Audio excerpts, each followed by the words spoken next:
What cards would you like to show? Wow, just go right in. So these cards are from Duskmourn. Nobody's played with them yet, and since you are the greatest card evaluator of all card game history, I thought we could get you on record on whether a card is good or not before we have any experience to play with it, so we can actually judge your track record in the future. Okay. Now, if it comes back, if I'm at least like 70% correct, I feel like I deserve an award. What is this? What's that? A participation award? What do you think we're doing here? 70%, I feel like is pretty good. I'm coming from. Okay, you know what? Fuck it, I'm going for 100%. I don't need your charity. Okay, it's fine. It's good. Fine. We're on the same page here. No charity. Because I guarantee chat has no charity. They will not let you off the hook. They got bear keg W's. Yo, why is FedEx calling me so much, bro? Like I took their message earlier. Jesus Christ! Stop buying so many Magic cards, you maniac. You got an outstanding payment that needs to be paid before we get you your living. Like shit. Listen, man. Okay, sorry. What were you gonna say? I'm not buying Magic cards that are being shipped over from the States, all right? It's some like tax thing. Does CGB know he got switched out with Voxy in the thumbnail? Is that true? Is that true? Am I currently Voxy in the thumbnail? No. Listen, no, I changed it out. So you know this, when you do like your YouTube stream, I just copy and paste like the previous stuff based on what I was doing, and then I always forget to change the thumbnail even though I made it. So like it's changed now. Okay. You're fine. Okay. You're fine. Okay. So you're ready to? You want to look at a card now that I'm not Voxy? We can talk about this card. Okay. Yeah. Sweet. Yeah. First card. All right. Let me put it on screen. Hold on. Whoa, this is a big image. Okay. All right. You want me to read it, or are you gonna read it? I can read. You can talk. Sound fun? Okay. All right. Enduring Innocence is 1 white for an enchantment creature sheep Glimmer. It is a rare. It is a 2/1 with lifelink. Whenever one or more creatures you control with power 2 or less enter, draw a card. This ability triggers only once each turn. When Enduring Innocence dies, if it was a creature, return it to the battlefield under its owner's control. It's an enchantment. Parentheses, it's not a creature. Parentheses. So you're gonna have to clarify a couple of things here. So what does it mean if it was a creature, like using another spell or something to actually change it into a creature? What does that mean? What does it mean that it's not a creature? Because it says, oh, when it return. Okay, so it only dies once. I'm so sorry. It's like the death rattle. It is a creature, and then when it comes back, it's only an enchantment. It's not a creature anymore. I understand. That is correct. Okay. Sorry, I misinterpreted what that means. Okay, so 3 mana for a 2/1. That's not very good. Lifelink is cool. What would you just so I'm curious, because I've actually never asked you this question. How much mana do you think lifelink is worth? Ooh, it's format contextual. Lifelink doesn't mean a lot in older formats, but in standard, especially in a fast standard, Lifelink's pretty good. You want to like 2 mana for a 2/3 doesn't mean much, but 2 mana for a 2/3 Lifelink, especially if it has any other ability, can be relevant. Like that got played in the last standard. Okay, so this is a pretty decent effect then, if that's the case. So let me just double check. I'm rereading this. When a more creatures you control with power 2 or less enters, draw a card. So it even has the additional chance of you getting another card, and then it will die. When it dies, it comes back, and I'm assuming it still has lifelink, and it's also just a 2/1. It's just not a creature, so it doesn't just resummon it over and over again. Yeah, so the power toughness and the lifelink aren't relevant anymore when it's an enchantment, because it's just the effect is now on the battlefield. Oh, so okay, so it only comes back, and we're only reading like the first paragraph. Yep. It comes back, and then from then on, while it's on the field, anything power 2 or less, enter, draw a card once a turn. I'm actually really glad I asked that question. That seems pretty good. I do like that. It's a little slow maybe, but I feel like as long as you're not getting like mono redded, I feel like this is actually pretty decent. And the fact that it's an enchantment that keeps drawing you more cards. We learned, or at least I learned pretty recently. What's that? Oh my God, it has a big rabbit. And it has like 3 stages. You are now the master of the big rabbit. So every time you play a token, or the first time you play a token each turn, draw a card. You don't know what I'm talking about? Caretaker's talent. That's what you're talking about. The talent. Yeah. So this reminds me kind of like that, except for like it's a body first and foremost. Now obviously it's not exactly the same thing depending on what the token stats are, but this is pretty good, I think. Are you going to give your opinion on this as well, or is it just me? Yeah, I'll I'll chime in. Okay. I think it kind of competes with Caretaker's talent, and that's the biggest problem, is because Caretaker's talent is the draw effect, also kind of makes another token, but also win con 4 tokens by making all your tokens better, whereas this is one body on its own. If this gets hit by an exile effect or an exile board wipe, you don't get the death trigger. Sure. This is a card that I think would have been awesome in standard at many points, and I don't know if this is the point because it's a pretty fast standard, but there are multiple white value engines like this, but it does play well. Like, I think it's going to play well. I think it will go in some number in those decks. I'm curious though, will it get pushed out by the better cards? Like, Caretaker's talent was a good spot by you. Yeah, so I guess it comes down to, like, it is competing against the 3 mana slot against other cards, right? Because I think both of us realize that this is fine. I don't know what other options there are. I'm only basing it off of, like, what's Bloomburrow currently, like the Bloomburrow standard, I should say. So, like, is this better than Caretaker's talent? Yeah. Yeah. It's a body, though. Like, against specific decks, like, I think the body is very relevant because it also has lifelink, right? Yeah. I mean, if they're just beating you down, you block with it, it comes back, on the enchantment side, you gain 2 life from the lifelink, and then you go to town doing your thing. Yeah, I kind of like this, to be honest. I'm kind of a fan. Yeah. I feel like this will probably see play. I don't know, like, I'd be curious to see how many, like you said. It's interesting that you actually bring that up, because when I review Hearthstone cards, it's like, it's playable. Like, this will be played. It's not just like a 2-up or a 1-up. It's like, it's good. This will be played. I'm interested to see if this would actually be like a 4 include, but I don't think it would be. But it's good. Like, I think a draw engine, as long as your deck has enough power, 2 or less, I think this is fine. In most matchups, you're probably okay playing this, so therefore I think it's okay. Yeah, I would say good, not broken. This is kind of how I think of it. Okay, yeah, good enough to see play. I got you. But maybe not like warping the meta. Okay. All right, more white cards. Oh, yeah, I forgot. It doesn't update on my screen. I have to go back to Discord. I was like, where's the guy? Like, waiting for it to appear. Yeah. CGB, what are you doing? Why does his art look so strange? He looks like he looks like a real person. Like, is this like, what's the type of photo? A candid. That's what it is. Is this a candid of the real person? I don't know. Kinda. Looks a little buff for a nerd, but I get it. Okay. Reluctant role model. 1 neutral, 1 white. Survival. At the beginning of your second main phase, if Reluctant Role Model is tapped, put a flying lifelink or +1/+1 counter on it. Oh, that's kind of, so the longer this survives, the stronger it gets. Yeah. Now that's kind of, yeah. That's survival in a nutshell right there. Yeah. Fair enough.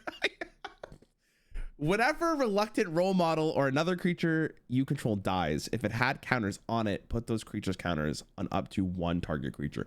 Whoa. Okay. So this actually, like, scales as long as it's on the board, as long as it can keep tapping. That's kind of the gist. So it has to keep attacking without dying.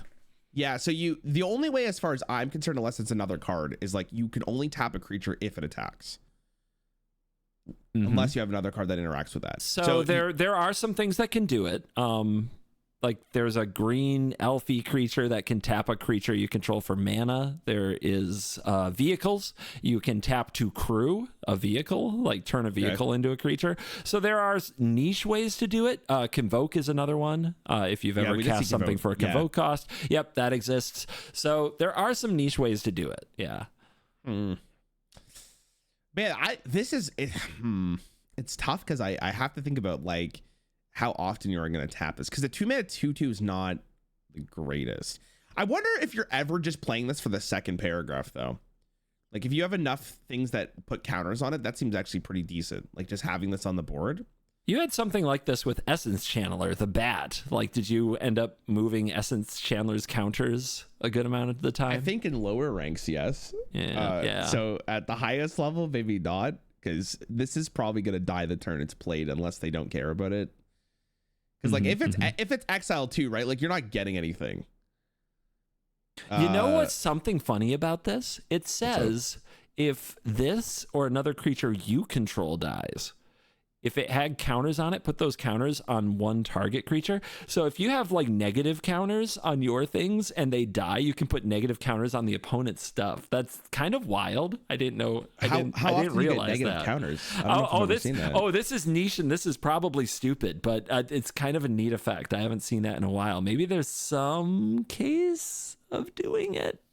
There, like in Magic history, cards have been made that enter with like a bunch of negative counters on it. Stun counters are perceived as like a negative counter. It's interesting. Okay. It's interesting. I don't know if this is good enough. I don't either. I think if you could make it survive, like maybe once with the survival, it's fine. But you have to play this, then wait for it to actually attack for the most part, unless you're convoking, as far as I'm concerned. Which I feel like you can just do better stuff. So another card you might remember, this was in the Boros, the red-white go wide token deck. Warden of the Inner Sky lets you tap your stuff to make it bigger.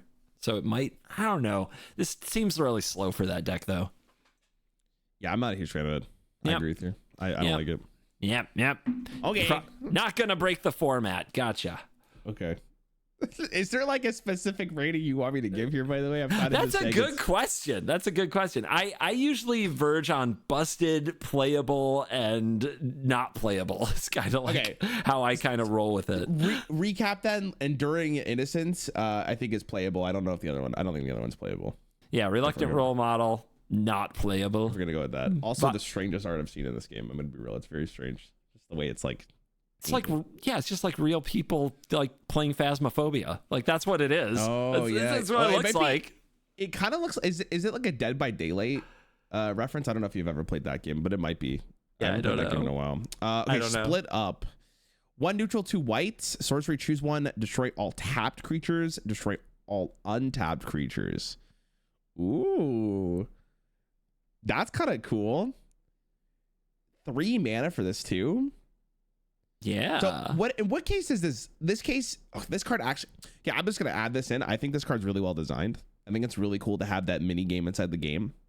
It is either really. I mean, it's always at least decent, right? Because at some point you will be able to kill one thing. The card that comes to my mind is the Lockdown card. For 3 mana, that also that just puts everything under the what is it, an enchantment or an artifact? Yeah, it's an enchantment and it exiles all things that are 2 or less. So it only hits the small stuff. This can hit the big stuff. It's tough. This is an interesting one. I like the design. I really do. I think it's fine though. I think you might play it. Often I ask myself like, what's the worst possibility for a card? Yeah. And the floor for this card is decent. Like it's always doing something. Yeah. The fact that you can hit the untapped creatures means you don't have to take a hit first. It also means that you can play, like, if you get into a racing situation, it's a max punish, right? If you're attacking all out, they're attacking all out. You untap your creatures, all their creatures are tapped. You play this, all their stuff dies, all yours lives. Yeah, I like it a lot. Yeah, I'm a huge fan of it. Yeah. I don't think it's meta warping, but I do think it's very playable. It just seems like a good card. Good if this is popular, people are gonna be trying to figure out how to play around it, and they're gonna hate it. So I like that. Yeah, I think split up. This is the kind of thing. If you're in tournament Magic, like people see your deck list ahead of time. It's called open deck list. If you have one of these in the whole thing, then they have to think about it. If they're a creature deck, you know what I mean? Exactly. It's also like really tough to play around this. It is. Yeah. It's a card that like. You have to ask yourself, like, okay, I got to split it up evenly. You know, when you're doing Lanessa of the, what's her name? Lanessa of the Void, the Planeswalker, and then you do the -6, and you have to like try to make it so like both of them look. Wait. Her name is Lanessa? No, what is it? Oh my God, why did I say Lanessa?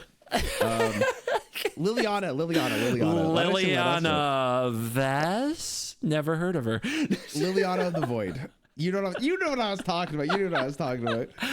I'm doing a bit. It's the voice line. It's the voice line. I was thinking of Hearthstone. I was thinking of Hearthstone too because there's Lanessa in it. Yeah, Liliana, like the -6 thing where you're trying to pick like 2 really good piles so they feel bad about both options. It's kind of the same concept here, and it's just very easy to work. I actually think this card's very good. Hell yeah. Very super playable. Glad it exists. I'm going to run it in early access just to make people sad. Okay. All right. Yeah, so far we're on the same page. I kind of like that. It makes me feel good about my analysis here. I don't know about how you feel about this. Oh, is that a UFO? Cool. Yeah, UFOs and magic. Let's go. Okay. 3 mana destroy mono red creatures equals busted. Does it? I don't know, man. See, that's the thing with mono red. Bad mono red players play like 3 creatures and attack all out, and good mono red players like pace their creatures, right? And if you tap out to play this, they just untap. Out comes the show off. Bam, bam, bam, bam, bam, and you die. Yeah, I think just I'm not even considering like a matchup based. I think just in general, it's just a fine card. So yeah. Good. Okay, what is this? Unidentified hover ship.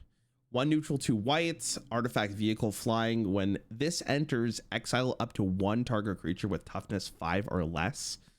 When this leaves the battlefield, that exile card owner manifests dread. You're gonna have to explain what that is. So Manifest Dread is a new mechanic in the set, and it means that you're going to take the top 2 cards of your library and you're going to look at them. You choose one. The one you choose goes onto the battlefield as a face-down card, and it is a 2/2 creature. If you know what it is, they don't. If it is a creature card that is face down, you can pay its mana cost at any time to turn it face up. If you turn it face up, you don't get its enters abilities, but its static abilities and stuff become effective immediately. Okay. Is that a flash speed or instant speed? Or is that that is not even on the stack. It's faster than instant speed. Okay. Yeah, cool. you can't react to it, which is kind of rare in Magic, so that's a thing. The other card, remember there were 2 cards. You looked at one, you put one face down. It might be a creature, it might not. It's a 2/2. Okay. Yeah. The other card goes in your graveyard. That in a nutshell is what Manifesting Dread is.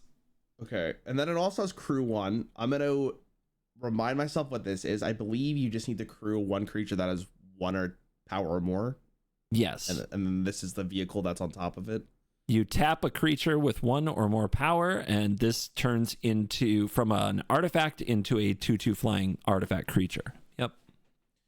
And then remind me, if you destroy the UFO, I'm going to call it the UFO, but it's a hover ship. Sure. If you kill the hover ship, the minion that is crewed still stays alive, right? Somehow, yes. Amazing airbags on these things. Yeah. Okay, so let's go through this card again. So 3 mana, or 1 neutral, 2 white. It is flying. Exile up to 1 creature with toughness 5 or less seems okay. And then and then leave, so you get the vehicle or the artifacts. You also get the Manifest Dread.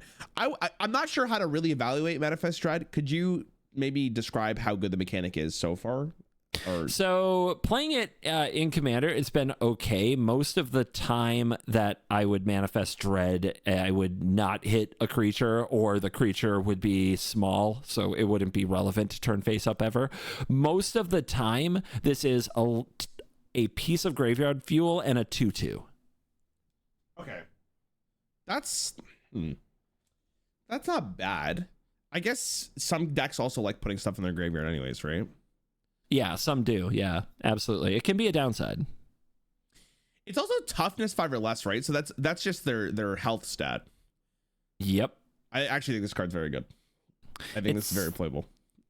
For 3 mana, that seems very, very strong. I don't know why you want to play this card. This actually, low-key meta defining here. Hold on. This is actually nuts, no? That's crazy. It 2 for 1s, almost guaranteed every single time. And you get the 2/2.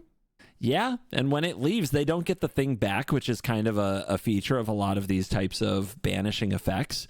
They instead get to Manifest Dread, which is not nothing, but it's probably worse than the creature you exiled. There aren't a lot of things, honestly, bigger than 5 toughness. So, I'm seems so really good. Seems amazing.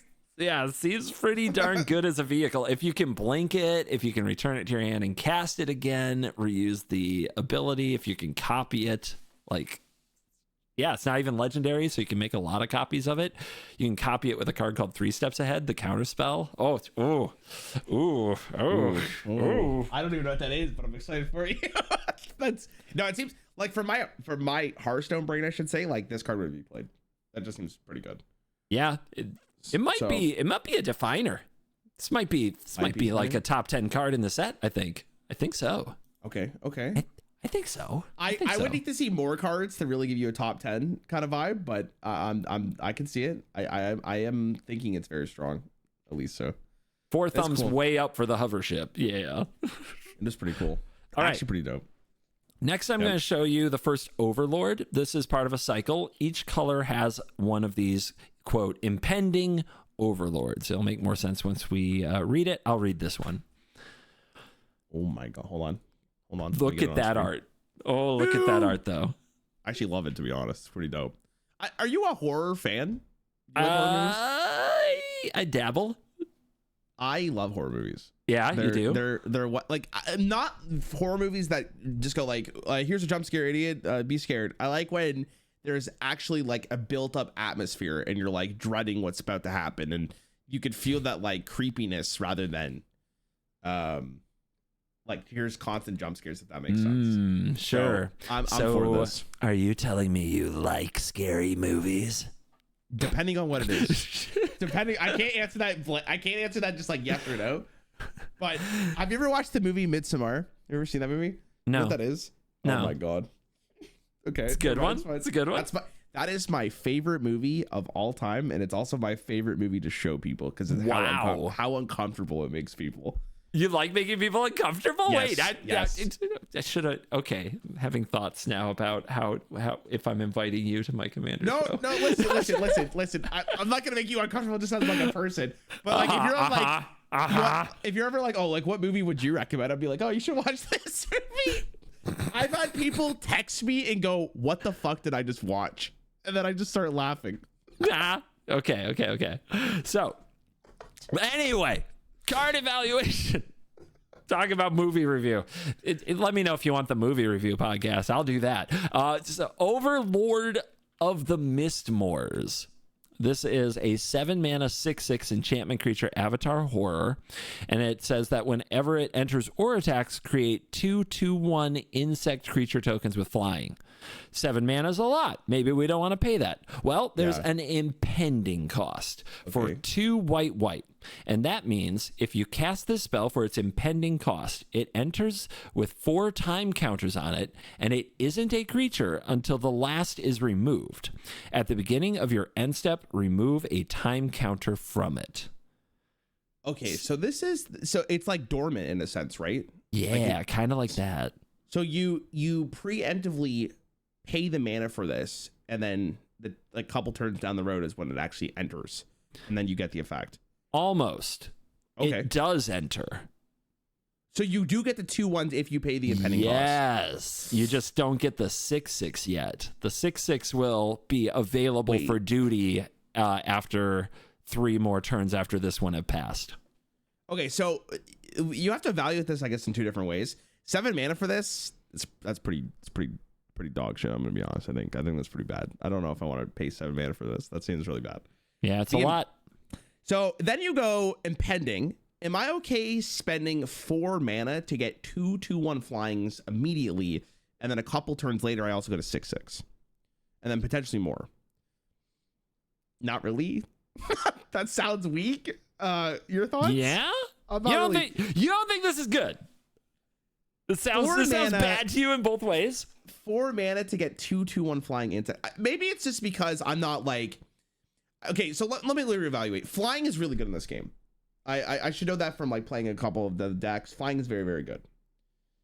I just don't know if I really want to spend 3 or 4 mana for only that, and then later on I get something that's a little bit bigger.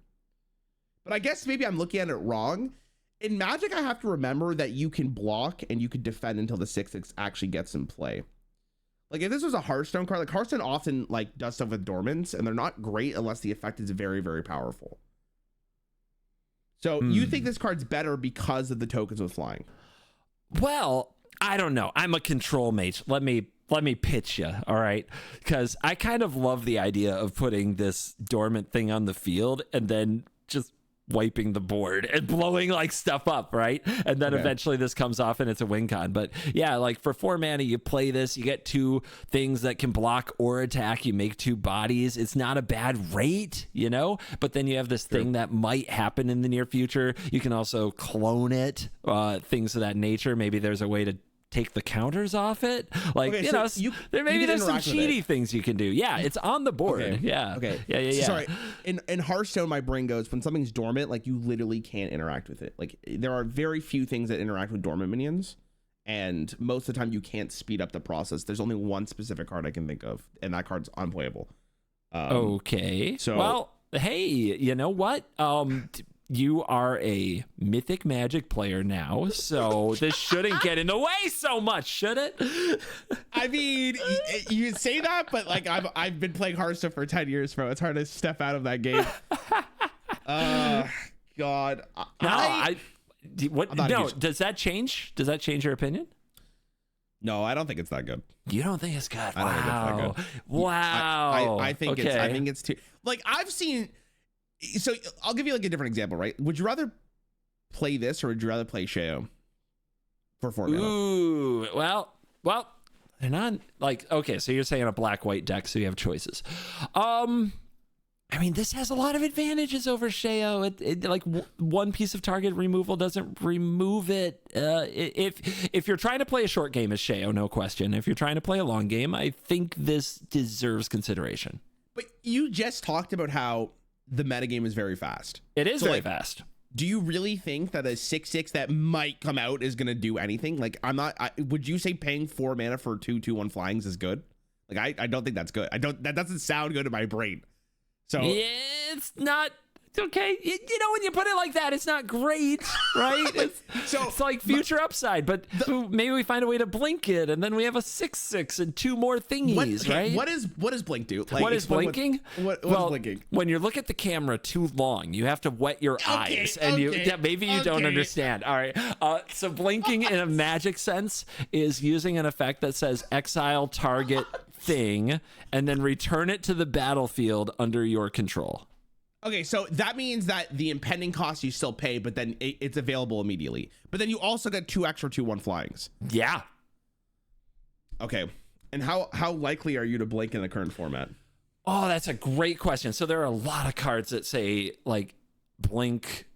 The text isn't blink, but you get it. You get what I mean. There are a lot of cards that blink artifacts and creatures. Are there any that blink enchantments? I feel like there's a couple. I feel like there's one. Though? I feel there's one that's like 3 mana, exile. It can exile an enchantment, and you draw a card. You're Disneyland. You're in Disneyland. Disneyland. You're going, like, look how many hoops you're going through to make this card playable. Oh. Yeah, scroll shift. Chat gets it. Scroll shift. Yeah. We're gonna scroll shift this. It's gonna be busted. It's gonna be a busted Magic the Gathering deck. Scroll shift Overlord of the Mistmoors. Busted. You heard it here. That's a one. It's done. It's done deal. No, Disneyland. I don't think it's bad. All right. Hey, I love this. We disagree. This is great. I think this is going to be a playable card in some kind of a stalling strategy. That's what I think. Okay. It'll be interesting to see. I don't know. You think it's Disneyland dog shit? You're on the record. Disneyland dog shit. I can maybe see playing one, but I mean, I'm in the park at that point, so I'm not sure it's that good. In the park. I don't see it. In the park. Okay. Here we go. All right. Oh, I'll start reading this one. Okay. Enduring Curiosity is 2 blue for a cat glimmer. That's an enchantment creature. It's a 4/3 and it has flash. I don't know if you know this, but that means you can cast it on your opponent's turn, which is something Hearthstone wouldn't know much about. True. Whenever a creature you control deals combat damage to a player, you draw a card. Whenever this dies, if it was a creature, return it to the battlefield under its owner's control. It's an enchantment, so it's the glimmer text again. Okay, so it comes back after it dies the first time, and then it's okay. 4 mana for a 4/3 and with flash seems very good. I think we really have to discuss. I think it's very good. I think it's a very good card. It's good if you're. It's really good if you're ahead. Really good if you're ahead. I think it's also just good enough as an enchantment. Interesting. Wait, you're talking about two flying boys last card for 4 mana. No, we're on to a new card. I don't want to hear it. We're on to a new card. You know what? Actually, it does die to the tokens. It's garbage. It's right. Yeah, It's horrible. It is so bad. The thing about this card though is I feel like the flash on it really makes this a lot better. Because like just from the play, you're more of a blue player, so you could probably more to attest to this. But I think just having the extra mana available, and they're like, okay, I don't want to cast anything in case it's like a counter, and then you play this, and you'd be like happy to start your turn with this card. Yeah, it's fine. Yeah. I mean, the flash makes it very good, considerably better. Yeah, because you can either do it on your opponent's turn so that they're not prepared for it, or you can do it during combat after they say no blocks, and now you're drawing cards, and they didn't expect that, right? Yes. Yeah. Also, hold on. I got to read a comment here. The face of the cat kind of reminds me of Rarran. Dreads, what are you talking about? Dreads. Oh, God. Chat, do you guys see the resemblance? There's no way. Get out your Photoshops, guys. Fucking Dreads. Okay, sorry. How do you find this card? Like, you think it's good? Holy shit, he's right. Shut the hell up. No. So I'm trying to analyze it, but it's really hard over the striking resemblance that the cat bears to your face. Yeah, to you. It makes it really hard to analyze, actually. I think if I'm gonna resemble a card, you have to tell me it's good. That's the rule. Do I? I don't. Okay, you're gonna tell me I'm bad. You're gonna tell me I'm bad. Okay. I might. So what's with this body? Like, what is it like you got 2 tails? It's got a lot going on. It's got a lot going on with this cat. I don't know, man. This is kind of wild. So I have trouble with this one because I do think it's really good when you're way ahead. Okay. I mean, but yeah, if you're just curving out and you have 2 or 3 creatures that are getting in with this thing, yeah, you're kind of already winning. So do you think it's a win more? Yeah, I think it's a win more. I do. Ooh. It's like 4 mana for a 4/3 flash, but it doesn't have evasion of its own. On its own, if you just cast this, everything stats-wise in a similar cost is going to be bigger than this. So how is it going to sneak in? And if it sneaks in, you just get a card. It's not like you short up the battlefield. I think it's a really good commander card, but I don't think it's a good standard card. So let's go through it. If you have no minions on board or no creatures on board, would you want to have this in your deck? No, I guess you wouldn't want 4 mana. No, I don't think so. Okay, so at that price, you can do better. Yeah. If you have 1 creature that is able to swing and deal damage, guaranteed. How do you feel about the card now? Assuming this is gonna just hang out, it's gonna be there for a minute. Assuming that you will get the draw, how do you feel about the card? So, if we're assuming it is going to live multiple turns and keep providing value through the game, it's good. But I mean, if you're saying like on that turn, you wouldn't play a 4 mana 4/3 flash, like draw one card very often. Like that would, I think, would be an old school Magic card, not a new school Magic card. So, yeah, but what if it also comes back as an enchantment though?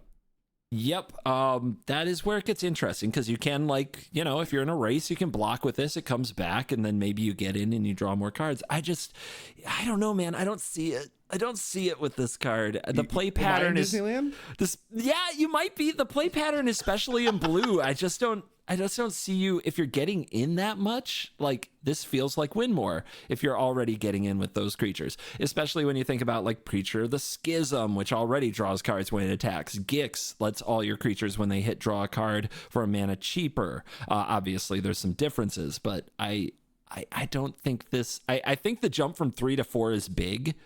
And it definitely plays hard into like, well, now if this gets countered or now if this gets exiled, I really wasted a turn. I think the jump to 4 is too much. I think it is. I don't think this will get played. What do you think? Maybe after this discussion, I can maybe see it's a little too slow. Maybe. I think the ability to come back as an enchantment though is pretty good. I feel like that's a really interesting mechanic. And like if you get at least 1 draw a turn with this, or maybe like I guess the question is, what is the average price for 2 draws? What would you pay for that if the card just said draw 2 cards? Classic Magic rate on that is 3. Okay, so so 1 more mana, you got a 4/3 cat that can be flashed. You don't get the 2 draws guaranteed. That it sounds infinitely worse when I say that out loud. So I kind of agree with you now. Actually, now that I say that, that sounds like I'm in Disneyland if I say it like that. Because if you're playing this for the draw, there's better draw. So you need to be playing this for the fact that you can actually block something and then you potentially could get draw. But if you never swing, are you playing a 4-3 flash cat? No. So I think I think I'm in Disneyland. All right. Talked him down. We'll see how. We'll see if I got the cat Rarran off the ledge. I do want to say though. If there is a deck that supports this, like it is such a good engine. Like it is crazy good engine. I think it really comes down to like if a deck really needs the draw engine and you're able to hit your opponent, like this is a very good card. It's either like really good or like unplayable. It's very hard to be in between here. Wow. Okay. I guess we'll find out. We'll find out. Okay.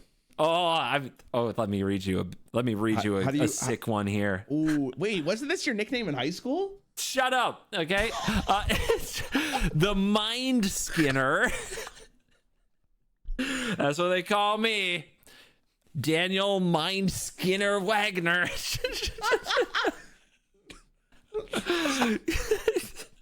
Blue, dude, blue, 10-1 legendary enchantment creature nightmare rare. Can't be blocked. If a source you control would deal damage to an opponent, prevent that damage, and each opponent mills that many cards. What? Wait, this is a fucking 10-1. Holy shit. 10-1. Okay, can't be blocked. If a source you control would deal damage to an opponent, prevent that damage, and each opponent mills that many cards. So this doesn't do 10 damage. It mills 10 cards if it hits. If you're gonna hit. Yeah. So the size of a Magic deck is 60.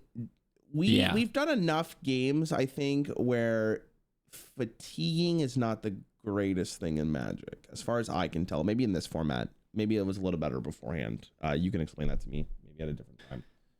It definitely takes a lot going right. You know, you either have to lock the opponent down for like up to 8 turns to then set up like a mill combination, or you have to go unimpeded to set up like some kind of a scavenger's talent, sack a bunch of things, weirdo combo. But it's really hard. So I'm trying to think of this in Hearthstone terms. Like if I had this card in the game and I can't do damage and I'm spending 3 mana to mill my opponent's cards, this card's awful.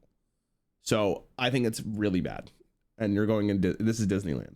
I guess you could block with this, but if you're blocking with this, it's fucking awful. Like, why would you want to do that? Yeah, I hate it. I think it's horrible. Horrible? I think it's really bad. Yeah, it's probably horrible. It's 3 mana for a 10-1. There's got to be. It's also like it has 10. It's 10-1. 10-1 is so bad. Like it is. Yeah, it's awful. It's so bad. Why is it so bad? Wait, hold on. So, because to me, that's like the potential, right? Is it has 10 power for 3 mana. There might be things out there that are like draw cards equal to this thing's power or deal damage equal to a creature you control's power, right? That this can kind of be scary with. We but have a one card. Toughness is not very much. We have a card in Hearthstone called Magma Rager, all the way from Classic. It's a 3 mana 5/1. That card has never really seen play. You could probably imagine, even if they printed probably like a 10-1 in Hearthstone, it wouldn't see play. It doesn't even need the source you control would deal damage to an opponent. Like it's very unlikely as long as you can't abuse it with a different card. And as far as I can tell with Magic, I don't think they're gonna let this card be abusable, so it's gonna be a meme for the rest of its life. Now, there's potential. Yeah. There's potential it being a commander. That sounds fun. It's the first legendary creature you showed me, I believe. It is. That's kind of. I mean, the commander dream is there. It does say each opponent, which is a big deal for mill. Like, is so hard for a mill deck to mill everyone. You know what I mean? Yeah, I got you. But a commander, this could be spicy. No, but in standard, I think it's garbage. I don't think you're ever playing it.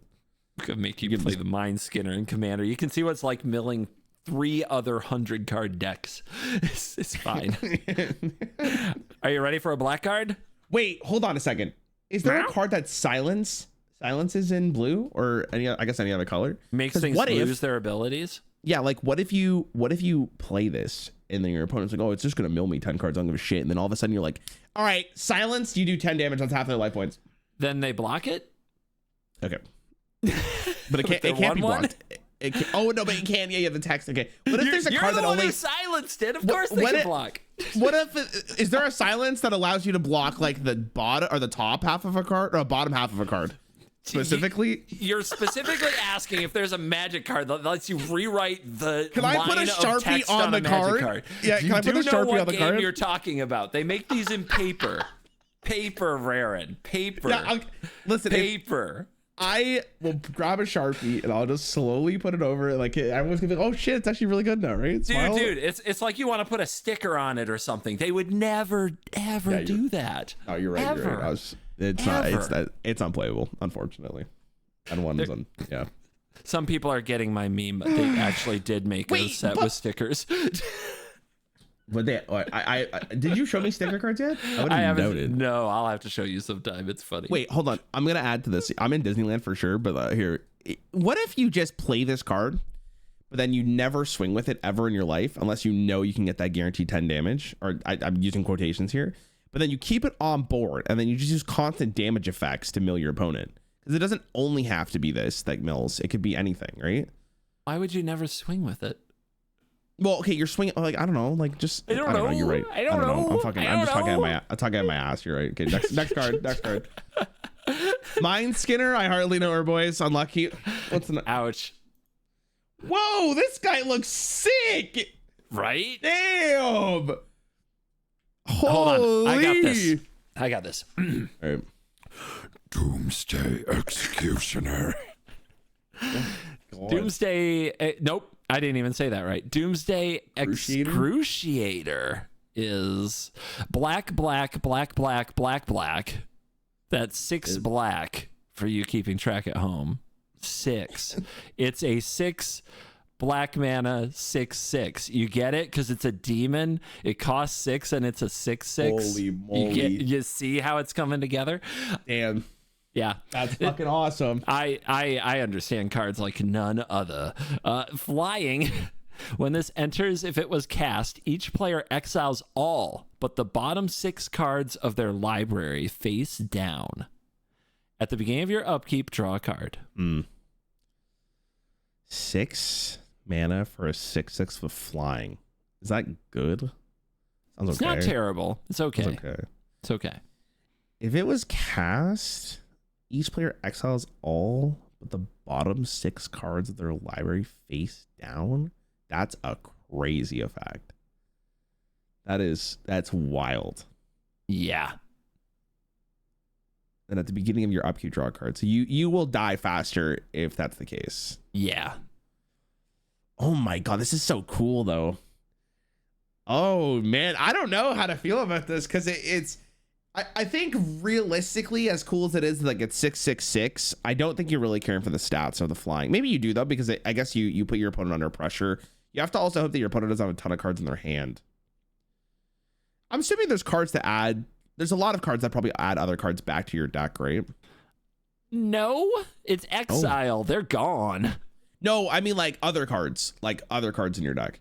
Other cards in your deck that add new card into your deck. So that you don't just deck out. No, that's not really a magic thing, bro. Really? Man, Hearthstone's a different life. You don't have randomly generate the win condition. No, you can't just conjure, discover, make up new cards and put them in your deck. What is this? No, like there's not a card that says like pick a card, like reshuffle. I guess they're exiled. Yeah, it's right. I'm trying to think of, like in a virtual or in a physical space, and it doesn't work like that. Man, like I'm so Hearthstone brain, you have no idea. Like I'm like, okay, like I mean, we could discover cards and put them in our deck out of thin air, and then I think it physically, like I just snap my hands, they go in my, they just appear, and then they shuffle back in. All the Magic Andrews in my chat are like, what is he talking about? Yeah. No, actually, they're like you can shuffle some cards from your graveyard back into your deck. That is an effect that happens sometimes. There's not much in current standard though. Like, and there isn't much in mono black. That's for sure. Okay. So there is a possibility for you to shuffle physical cards back into your library. It could happen. That are not conjured out of thin air. It could happen. But that sounds awful. You talk to me about Christmas Land.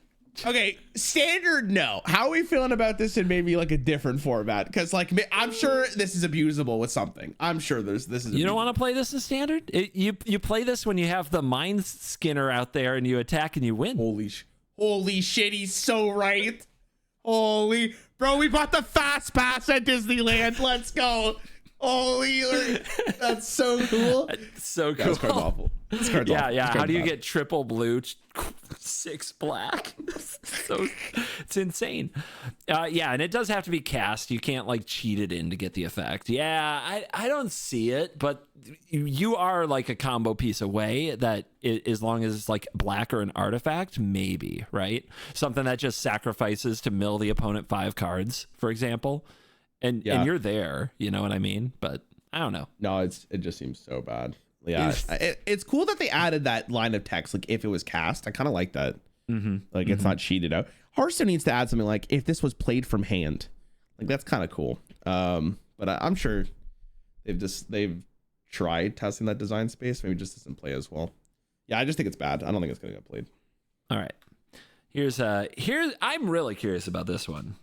My god, I love the art of this set is so bomb. So creepy, dude. I need to get like an actual art piece for Magic because some of these cards are so beautiful. My god. All right, what do we got here? Come back wrong. Oh my god. 2 neutral, 1 black. Destroy target creature. If a creature card is put into the graveyard this way, return it to the battlefield under your control. Sacrifice it at the beginning of your next end step. I think this card's pretty dope. That's why you always burn the bodies. Double tap, shoot them in the head twice to make sure they don't come back. This is. I'm trying to think of like, okay, flavor wise, really well thought out, really cool. I don't know. So you get the effect of entering the battlefield. I'm assuming, right? If it has one, absolutely, yeah. The creature doesn't have haste, so you can't attack with it unless it has haste. Yeah. So you have to you'd play this, and then you'd have to wait one other turn to actually swing with it. But I mean, but it goes away. You have to get rid of it right away. So like you don't get another turn to like. Oh, set up a swing. I get you. Yeah. I get you. Wait, but so if you cast this in your second main phase, it's just gone. Potentially, yeah.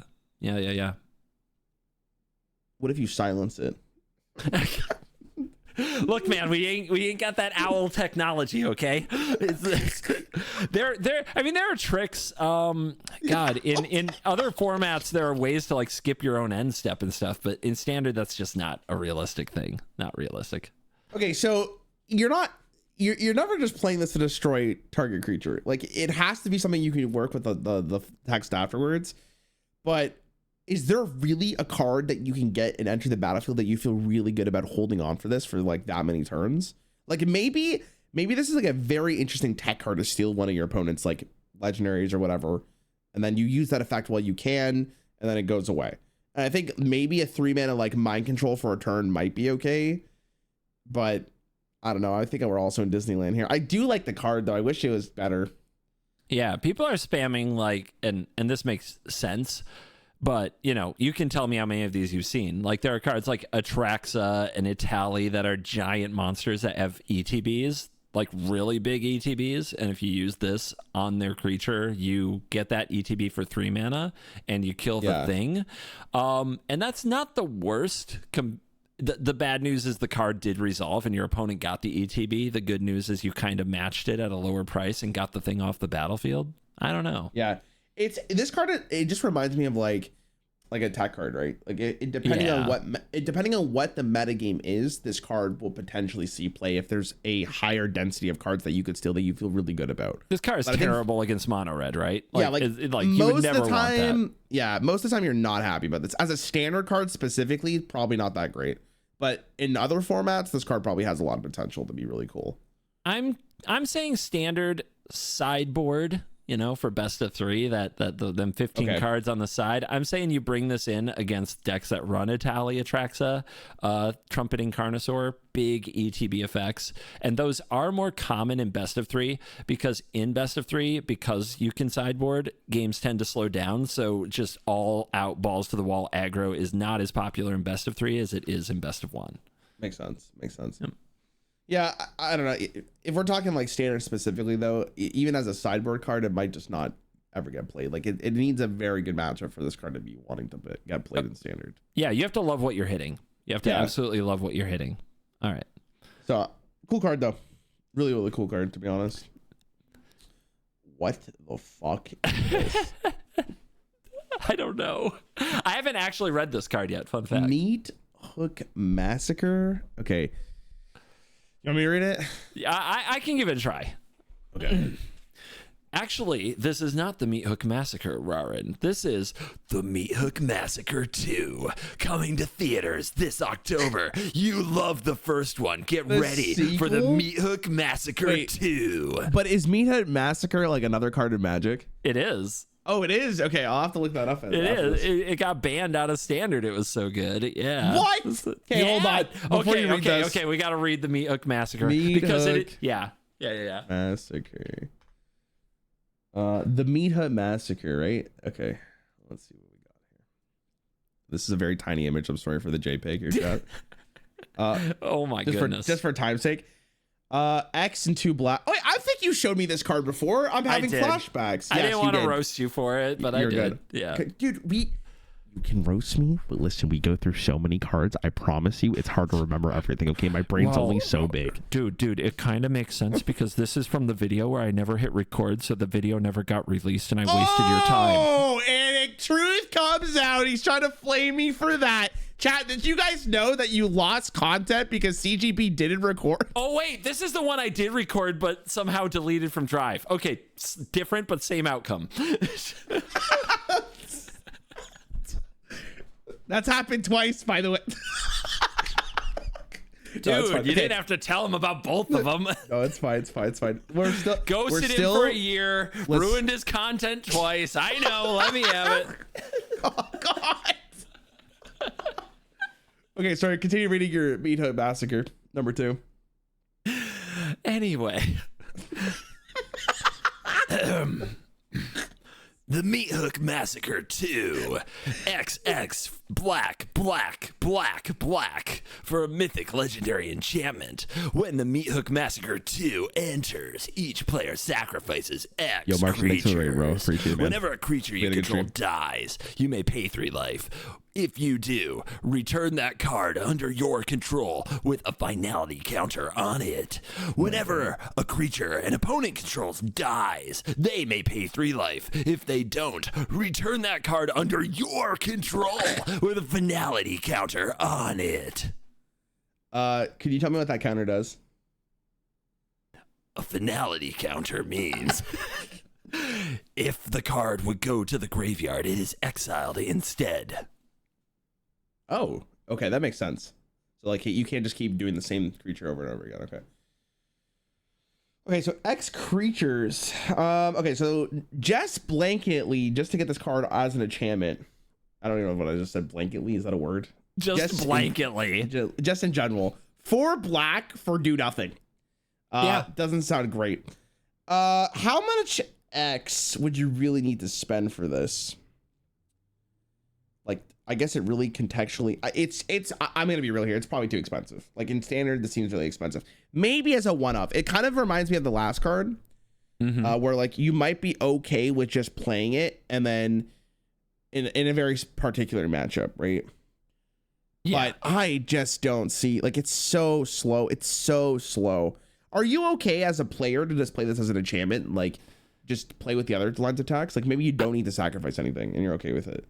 I mean, I think it's easy to underrate that text because I think it's going to be annoying and in certain situations powerful, but would you play it just for that? No. That's a good question. No, often I don't your think opponent, so. Your opponent is going to probably get the first use case of this card if that's like you need additional mana to do something with this maybe, which I mean, maybe that's not even the case. Maybe it just does nothing for a couple turns. But maybe you're okay with that as well. No, I think it's just too slow. I think there's probably better stuff you could do with your mana at this point. I just don't see it. Maybe So they pay or you get the creature, whether it's yours or theirs, right? Right. Yeah, so you kill their thing, they have to pay. No, but what I mean is like, wait, they get both of them when your creature does. You get both of them. The card goes to you if they don't pay, or if you. I don't thought it pay. was like a symmetry thing for the second line text. No, you're right. Sorry. If you do pay, rather. I don't know. Okay, it's confusing. Whenever a creature opponent controls dies, they may pay 3 life. If they don't, return that card under your control with the finality counter on it. Okay, so I guess now that I understand the card fully, I was just seeing if my chat understood it correctly. Is this just a win more card? Probably, because for it to hit and do something, you have to have a lot of mana. They can't have many creatures, and then once it's on the board, they have to deal with it. I don't think the sequel's as good as the original. I don't know, man. This doesn't seem very good to me. Another question here.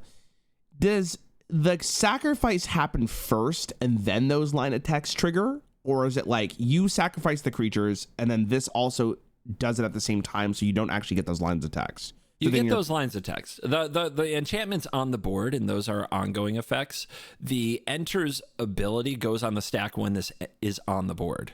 So yeah, they're going to sacrifice, and then they have to pay, or you get the option to pay. That's not the worst thing in the world, then, right? I mean, it's pretty good. Like, it's just, you think it's so much mana. If I think of it like that, though, let's say they had one big creature on the board.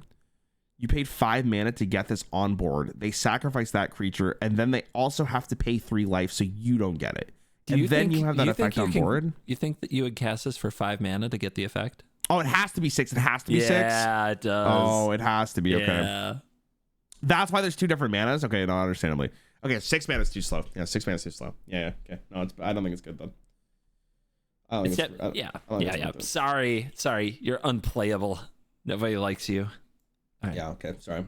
I thought it was like you can decide how much mana you have to pay. So it has to be minimum 1 if it is an X. Yeah. Wait. Okay. Interesting. Okay. Whoa! What the fuck is this, dude? The art. I love the art of this game. This is so dope.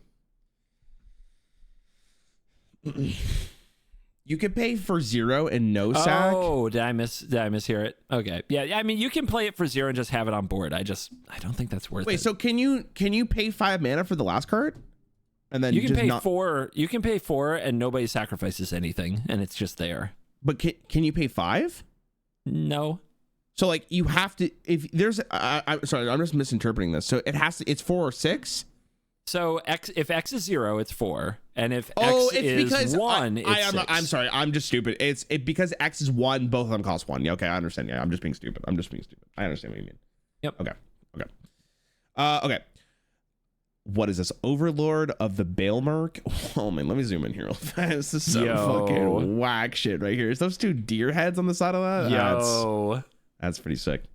3 neutral, 2 black. Enchantment creature. It's an avatar horror.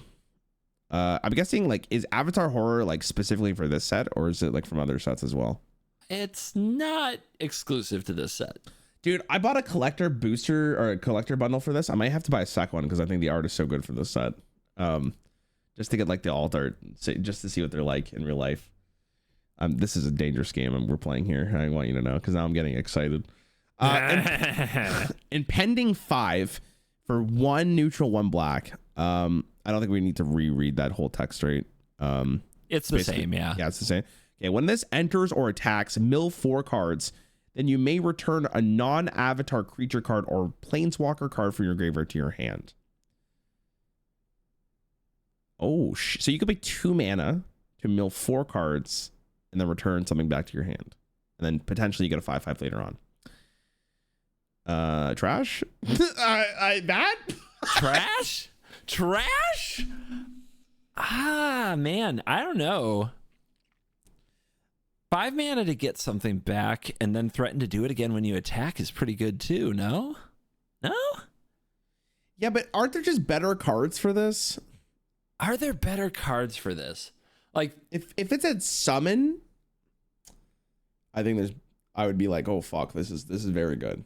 But it's just returning it to your hand. Well, there's also like the flexibility, dude. The flexibility. Like, what if you just don't have a lot of 2-drops and just getting this down early, and then you just play an attrition game, and then a couple turns later, boom, you've got 5/5 that draws you another card, and then starts attacking and draws you more cards. I don't know. But you're so in that world, you're saying like you're playing 2-drops and 1-drops. Then this card is you use the impending cost, which gets you one of those 2-mana cards back, and then later you get another one. Does that sound good? I mean, kind of. I guess you mill 4 cards and then you get to maybe get from one of those. I guess that's fine. I think impending for 2 is a lot different than impending for 4. Like the previous one that we saw, where it feels like it fits into your early game. If both players are just setting up, you're not under too much pressure. You can set this up for later. And possibly you get a card off it. It seems pretty good. I don't know. How much are you evaluating the milling 4 cards? So milling 4 cards, you'd love it to be higher. 5 would be better. But I think that if you're running like a 20 creature deck, you're looking at on typical rate is like 1 out of 3 cards in your deck are creatures. So you should hit something. Okay. So it is kind of like 2 mana, draw a card that you just kind of use on early turn. I think of like Mosswood Dread Knight, right? That is a card where you use the adventure mode to draw a card, and then you cast a 3/2 trample at some point. Whenever, fair. Yeah, whenever convenient for you. This gets you a creature card, and then at some point, for no additional investment, becomes a 5/5. A 5/5. Yeah, but that's 5 turns later. It's true. Yeah, you have to. You definitely want a deck that's drawing the game out, but like, how many times have you played like Virtue of Persistence in a deck and you didn't have any creatures in your graveyard, so it didn't look very good, and this fills your graveyard a little? I don't know. I think it'll find a home. This should have a home. Look at that art. You have some kind of affinity for this card. I don't know. I do. I just don't. Cheap. Me personally, maybe it's just my Hearthstone. Okay, like in Hearthstone, let me think about it like this. Mill 4 cards, summon potentially one of those minions that cost, I don't know, 2 or less, let's say, or whatever. Or back to your hand, it doesn't even summon. So when I want that, I get to play the minion, and it potentially goes back to the graveyard, and then I can do it again in 5 turns, or 4 turns maybe at that point. I don't know, dude. I'm not a huge fan of this, because it's also the card itself that you have to pay for, so you get like maybe +1 card. Yeah. You're looking for it to break even early. Yeah. I don't know. You don't believe. I believe in Overlord of the Balemark. Maybe in a slower meta. Seems like a fine 1 or 2 of. I love the flexibility that it is kind of a bigger hitting thing, and a lot of games don't get that far in, but it does have usefulness when you draw it early. It doesn't just sit in your hand for 5 turns and do nothing. No, that's fair. That is completely fair. That is fair. I don't know. I think in my mind, it's like, is there cards that just do this better? Like, I don't know. Would I really be that happy with this? I guess maybe in some cases I would. I don't think it's unplayable. I don't think it's the worst thing I think I've ever seen at this point. I don't think it's like you're auto including this into a deck though. Like maybe as a 1 of, maybe as a 2 of, you'd be happy with it. Yeah. It'll have a little home. It'll be a nice little home with like a 2 of, right? People will be like, oh, I impend my Overlord of the Balemark. Look, I get a Shieldred into my hand. Your turn. I feel great about life. You're in trouble 5 turns from now. It's good stuff. Okay. Yeah. I don't know about the 5 turn thing. I think if you when you play this card, it has to be impacting, like it has to do something immediately. So if you're okay with paying 2 mana to get a minion back from or creature back from your graveyard, then that's probably okay if that's a good rate for it. Like if the 5 turn thing is like, you're kind of living in Disneyland if you think that's the case. I don't know. I'm just not I'm not that happy about like the 5 turns later thing, but I can understand maybe getting a card from your graveyard is good. I think it sees some play. You want to make a call? You want to make a bold prediction? You want to go at it? I'll say 1 or 2 of max. I never will see this more than that. There's no way this is that good. Come on, just call it trash. You know you wanna. No, you know I'm not you gonna call it wanna. trash. Come on. Because, I'm baiting you. Come on. You're not baiting me. I'm leaning towards this is bad. Like, don't get me wrong. I just think that maybe if you really needed more resources to get out of your graveyard, this is fine. And like you would run maybe one or two of. But I don't think it's that good. I don't think it's that good. I do admit in best of one, you impend this and then you die to mono red. Maybe like over. I also don't have the perspective of like best of 3. I don't see it. All right. I don't see it. I don't All see right. it. Fine. Let's look at a red card that go burr, and you know you can see if you see it. Hold on. My cat. Oh, a chainsaw. Hold on, my cat needs to get picked up. You want to read this card? That'd be a good name for a cat, Chainsaw. Chainsaw? Anyway, Chainsaw is 1 and a red for an artifact equipment rare. When it enters, it deals 3 damage to up to 1 target creature. Whenever 1 or more creatures die, put a rev counter on Chainsaw. Equipped creature gets +X+O, where X is the number of rev counters on Chainsaw, and the equip cost is 3. Okay, so question for you. Okay. If this is equipped, the rev counter would still go up if a creature died. Yes. 2 mana deal 3 plus a benefit for mono red, but it's equipped 3. The immediate effect is pretty decent because it starts to scale, that's not bad. Also, it is any creature. Yeah. So other than the equip cost, this card's very good. So the question ends up being, are you okay with playing equip 3? I mean, I have to like, this is what is this with tokens too? Yeah. Oh man. All the dead bunnies make Chainsaw go burr. I could maybe see this being played. This is so much reach out of nowhere. Like, not even out of nowhere. Your opponent knows. It just feels like a lot of reach. I think it's good. Like, that seems fine. How much is Lightning Bolt or whatever it is that deals 3 to a player or any target? Yeah, Lightning Strike is 2 mana. Same cost. So this would only do it to a creature instead of any target. Exactly. Yeah. And then you also get I think it's very good. If that card's being played, this card's probably gonna get played. Not being able to go face is a downside, but like it's not that bad. Yeah, this will probably kill a number of things you want to kill.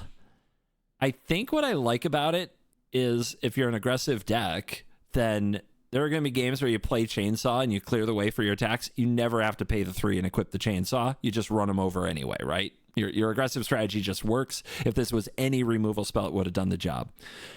And then there's other games where you fight that attrition war, you're down to 1 last creature. Maybe it's that stupid little mouse, right? And you equip this thing to it and it's got like 5 counters on it. And now when the mouse dies, like you take 5 damage.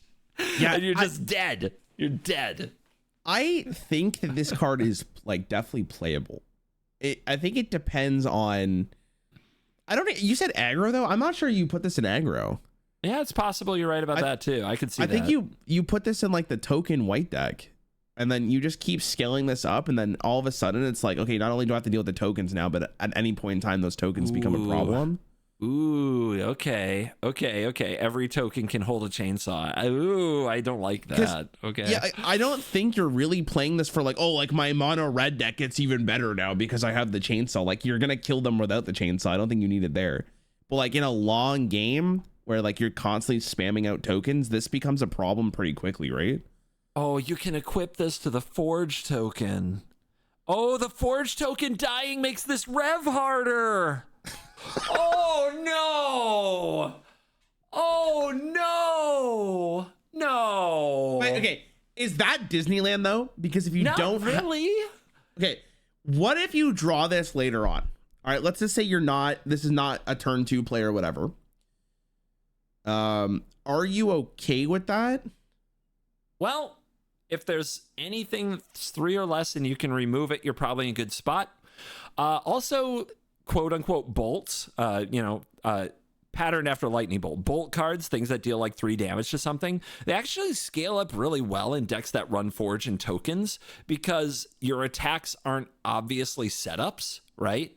Yeah. So if you attack with that token that you're going to lose at end step anyway, and it's like a 2/1, and you block with the Shieldred, because as 5, you're just like, well, I'm not going to take the damage. I block. It's like, oh, haha, joke's on you. 3 damage more to Shieldred. It dies. Nice. So yeah, cards like Elspeth's Smite actually scale up really well in Boros tokens. So does Lightning Helix. Those all deal 3 damage. Does this replace those? Maybe not all of them, because you love the versatility of an instant. You love the life gain of Lightning Helix, but maybe a couple. Like, I mean, dude, the play pattern of like this on turn 2 to kill their 2-drop, kill their mouse or whatever, and then the next turn you play Forge and it starts growing, and then 3 turns from there you just equip this to your Forge token and you're swinging for lethal is kind of stupid.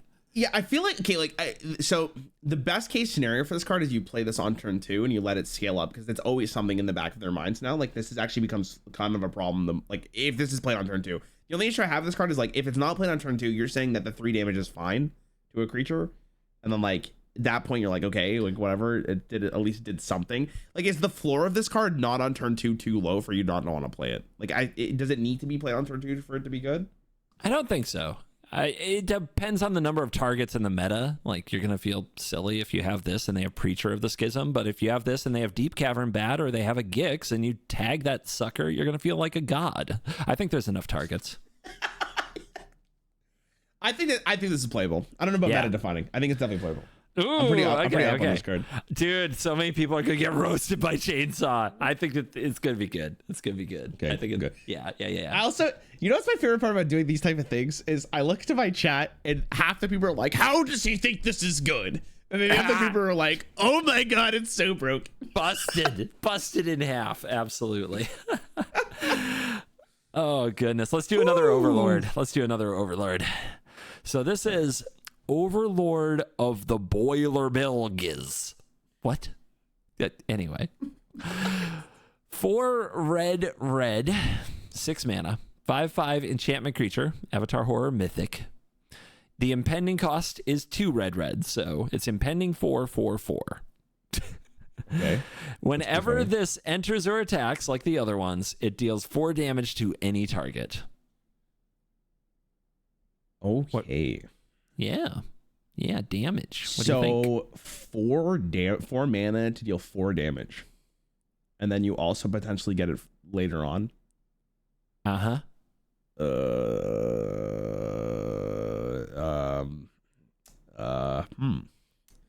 I think this is very expensive. I am someone who's not very up on the impending thing, as far as you could tell. Yeah, I can tell. I don't know if games really go that long. Like, 4 mana to deal 4, and then maybe you get to do 4 more damage, maybe. And then I guess you could do like 6. Almost at this point, I feel like you don't even want to impend it. Like, you just want to do the Overlord at 6 mana. You might as well just pay 2 more mana and have it immediately on board. And then you get the 5/5 immediately. Like, yeah. That definitely feels like an order of necessity, right? If you have to kill something, you have to kill something. But for the most part, I agree with you. Okay, so horrible. Like, this has to be bad, right? Is this bad? It's probably bad. Okay, what is the rate? What is the rate to deal 4 damage to someone's face? Is there even a card that does that? Yeah, Stoke the Flames is 4 mana, and it's 4 damage to a thing's face, but it has Convoke. So wait, this got a little worse. It's got a little cheaty to it. Yeah, I don't think it's that good. Yeah, it can be so much damage if you can copy it or blink it, but maybe we're Disneying out at that point. I don't know. I don't know about this one. I like impending a lot. I don't know about this one. Yeah, I'm not a huge impending guy. I think I have to actually see it get played in order for me to really appreciate it. But like in Magic, like as far as I'm concerned, like games go so fast at this point. 4 turns is too slow for this kind of effect. So sure. I think it's too slow. I don't think it's playable. But I'm gonna go the real fast. This fucking guy knew. Yeah. I mean, we'll go to. It's red, so I'm glad that red sucks. But yeah, it's pretty cool. Yo, type 1 in chat if you hate mono red. Yeah. There better be a lot of ones. Hold on. Let me jump into chat really quick. There we go. There we go. 2, do I ban them? Yes, ban all 2s. 2 is banned. Finger slip is not an excuse. Finger slip is not an excuse. But hey, let's rate more red cards as, impartial, totally non-biased reporters, journalists. How many cards do we have, by the way, at this point? We're cooking. We're actually cooking. We're going fast? We're cooking. My recording at this point is an hour and 15. So yep. I don't know if that's fast or not. You're going to have to let me know what you think. We're almost into green, but there's a lot of multicolors, right? So okay, cool. There's more at the end, including potential commanders. Leyline of Resonance, 2 neutral, 2 red. This is an enchantment. If this is in your opening hand, you may begin the game with it on the battlefield. Okay. Whenever you cast an instant or sorcery spell that targets only a single creature you control, copy that spell. You may choose new targets to broken. Actually broken. Disgusting. That first line of text should not be in the game. Yeah? This is actually... So there are a lot of ley lines in this set, and there are a lot more ley lines that exist before this. This is Patches the Pirate. Yeah? This is Patches the Pirate. Okay. So ley lines are busted. Ley lines should not exist. This one specifically is very good. That is a very good effect. That's a very good effect. If you're let's not live in Disneyland. It's not actually Patches, by the way, because you're not pulling the card from the deck, but it is. It's it's Patches. Clearly, not spending Patches. 4 mana on this. Is that Patches in the art? I think it is. Look up and into the whatever that is. So, there's probably a Patches in there. Let's imagine we're not. Let's imagine a world where we are not having this in the hand. Is this card playable if you have to spend 4 mana on it? How would you feel about it? If you have to spend 4 mana on it, probably very unlikely. No way. No, but see, the thing is if you get this in your this card just wins you so many games, because if you get this in your hand in your mono red and you play the fucking flying dude and then you buff the flying dude, you're crying. Why even play the flying dude? Just pay 1 mana for the scamp or the mouse, right? And then on turn 2, you attack and you cast Monstrous Rage on the mouse, and it becomes a 2/2. And the Monstrous Rage makes it a 5 power. But then the copy of the Monstrous Rage makes it a 7 power. And then you have 1 mana left over to cast the Cell Sword, and you're dead on turn 2 in Standard, in Duskmourn Standard to mono red. I think this is very good. In Best of 1 specifically. Because also if you don't see it in your mulligan, right? You just mulligan once. How many cards do you realistically need to win the game if this is in your opening hand? 6 counting the lands. And that's after you do get the draw step. If you go first, you get 2. If you go second, you get 2 draw steps. I think this is very good. Also, 2 of the cards at least are fully replaceable. Monstrous Rage, there's also another new card that's +3/+0 that will do the job. And the mouse or the scamp will do it. You just have to have the Cell Sword. Yeah, so if we're talking strictly best of 1s, I think this card's very good. I think this is a card that you'd be so happy to get this in your opening hand. Your win percentage would go up probably 30% if it's in your opening hand. So that trade-off of being if it's not in my opening hand, it kind of sucks, don't get me wrong, but I think you're okay with that trade-off in best of 1. Best of 3, you're probably right. But even then, I guess maybe as a slower red deck, you'd be okay with it. I'm going to assume, but I think you're playing this for mono red, best of 1. So it's playable. Can you stop scratching my monitor, cat? So I've been so depressed since I saw this card. Oh. It's all hope is left my body for best of 1 Standard. And it was, I'm it's you're trying to get mythic and you're having such a fun time. I'm don't be sad. Don't be sad. Mono red's absolutely goated at this point. Don't be sad. Because here's the problem. It's not as good as we think it is, because it definitely has a downside when they're just top decking it when they need to top deck any spell or creature, right? Yeah. And so there is a downside to it. It's not just its upside. There is a downside. Here's the problem. Okay. It doesn't matter how good it is, really. People are going to play it anyway, because there's a certain amount of like, oh my God, the power I get from smashing these noobs. When it gets like to a certain level of nonsense, people run it even if it's not necessarily better. And there are cards in Magic's history that have proven this. Aetherworks Marvel, Tybalt's Trickery, those are very RNG based cards, but when you high roll with them, you just win the game. And those cards have had to be banned or restricted in formats just because people run them even when they're not the best thing, because people get so into it. People will be so into going for the early kills with this. I think they're going to run it no matter what. So no matter like, what. Even if the card is good or bad, you're just like, you're going to play it for the high roll. I think you could show them all the stats in the world that they get 8 more percentage, 8 more percentage points not running this, and that they'll still do it. And that means that certain amount of our day is going to be dead on turn 2 or nearly that to mono red, which is so depressing. And I think it will make more people run that strategy, because once it happens to you, people think it's the only viable thing to do. So it's going to compound the problem on itself. Yeah. I don't know. I think this card is still good, like even without the gambling aspect of it, right? Like yeah, it feels good to high roll. It's not bad. It's not bad at all. I don't know about meta warping, but I'm definitely for the card. I think stop scratching the monitor. Oh my god, sorry. I do like my soapbox.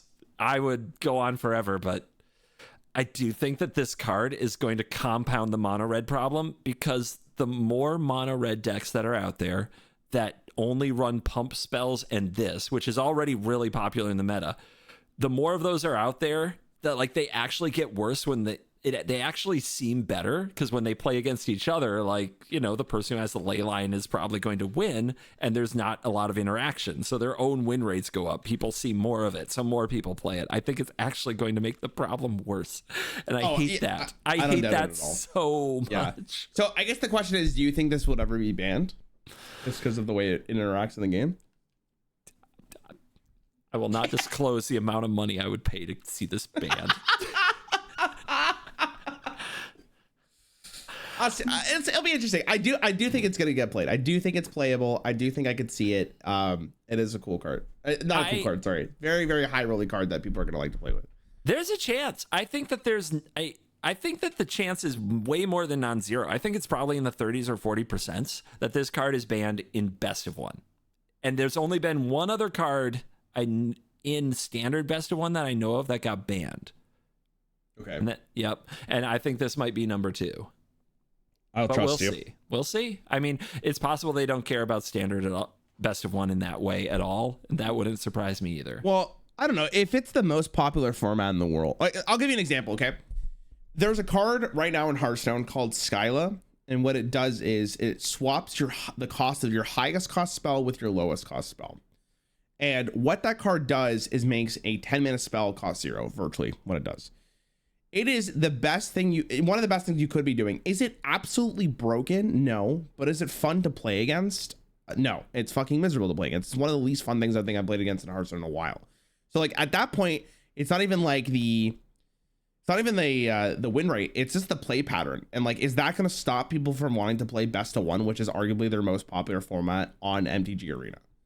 Right. And if it's at that point, like it's probably going to be banned because they don't want that to be like the most common thing you see and stop people from playing. And then, they make less money.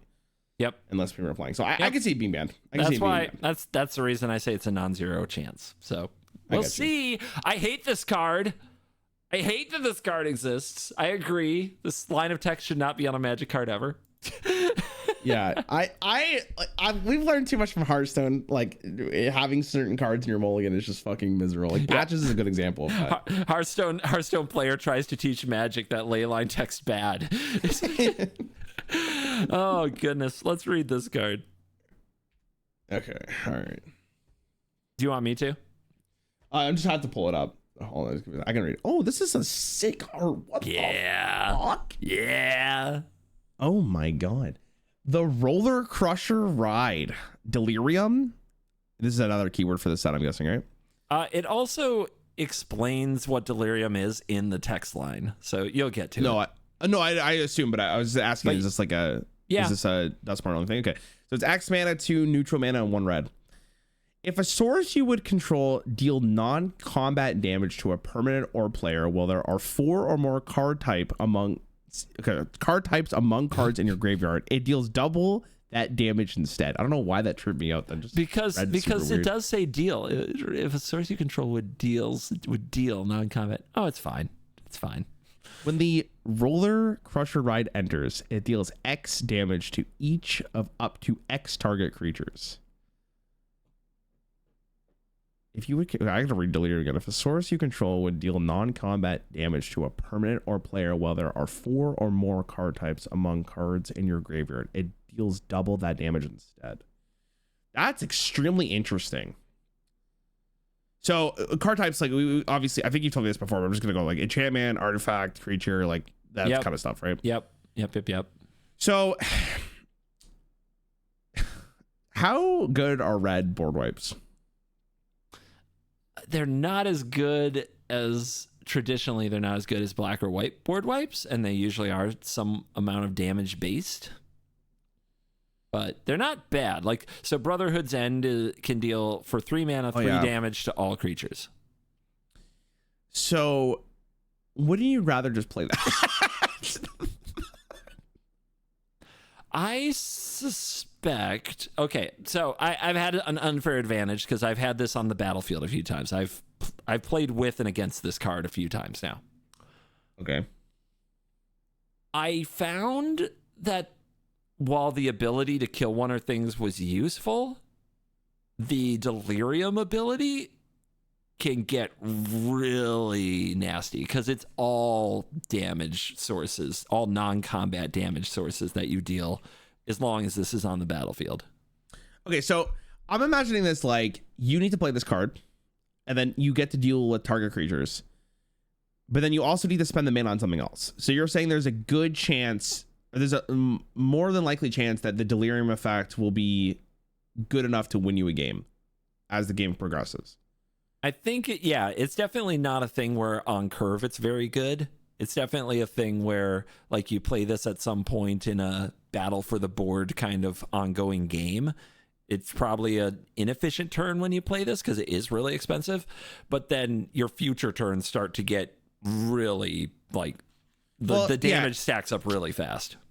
See, the thing is, now that you show me the previous card, is this even playable? Like the game's over on turn 1. What do you mean? What are we going for turn 5? Can we actually go back and reevaluate every other card that we've done? Like, yeah. Doesn't deal with turn 2 win. Unplayable. I don't know, man. This is extremely interesting. Extremely interesting card here. I don't know. In standard, like again, it's tough to imagine a world where this is like that insane. Like, yeah, you're gonna get a board clear, but does it really matter? I guess it does affect creature or player damage though, right? Yeah, it's not. I also have not found it to be a board clear. It's very much like it might kill one or two things. Yeah, maybe burn is what you're planning for. Yeah, I don't know. You definitely want a lot of mana the turn you play it to hopefully take a few things with you. So it's like 5 or 6 mana realistically. I guess there's a world where you just run it out on turn 3 and all your damage can be doubled if you can achieve Delirium the next turn. It's an interesting card. I don't know. How tough would you say it is to get Delirium? I don't think it's that tough, right? 4 or more doesn't seem that impossible. Creature, sorcery, instant, one other thing, and you're fine. Creature, sorcery, instant land, things like artifacts or enchantment creatures or artifact creatures count as both. It's a thing to set up. I don't know if you can set it up with a ton of, like, we need enchantments that also deal damage. It would be nice to have artifacts that also deal damage. Can we get enough of various types that also deal damage so they synergize with this, whether they're in the graveyard or in your hand? Yeah. So hold on. Now that you've shown me this, though, I feel like what's the card that was milling? Then I think that gets a little bit more interesting. Is our impending friend, Overlord of something or other? Yeah, because I didn't realize Delirium was an effect in this set. Because like now milling becomes a lot more interesting because of Delirium. That is a weird thing to add to this, because if you could consistently get, like, you can mill cards and the Delirium is procced really quickly, which it does seem like it's really likely. Like 4 is not nothing, but it's not the most impossible thing. And then if you're milling cards consistently, it's very easy to achieve this. So like I would almost be okay with just playing this at turn 3 and then just being like, okay, it's time to fucking kill my guy or my opponent.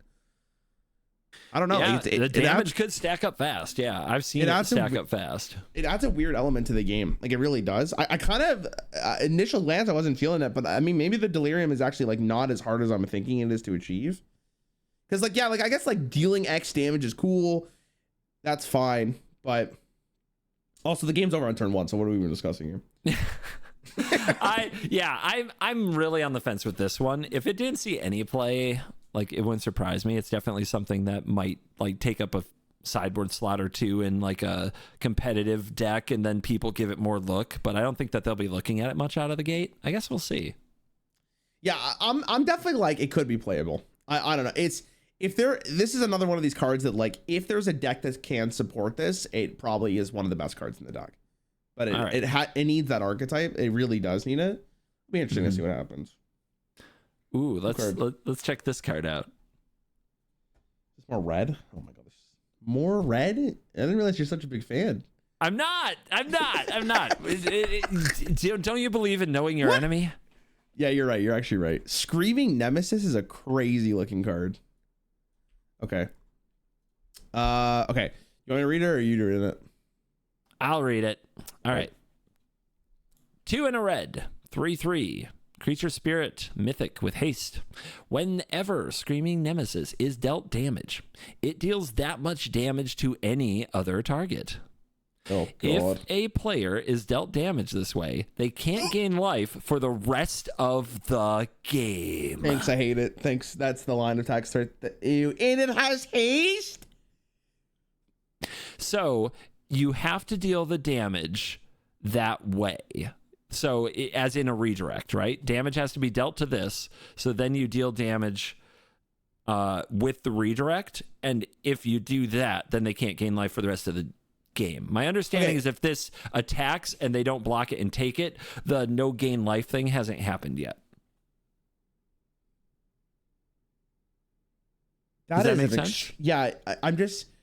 So, is a 3-mana 3/3 haste creature good enough? It's meh. It's meh. So then you're really playing that for that text, the paragraph there. So is dealt damage, it deals that much damage to any other target. Isn't that like insanely good though? Because then you have to use like cut down or something on it, right? They would need a go for the throat spot removal type effect to kill it without damaging it. Yeah. Okay, I'm trying to recollect how many times I would have died if you can't cut it down. Oh, because it's a 3/3. Sorry, I was just thinking about the effect. So like Virtue of Persistence could kill this without triggering it. Yeah. I was just thinking like, do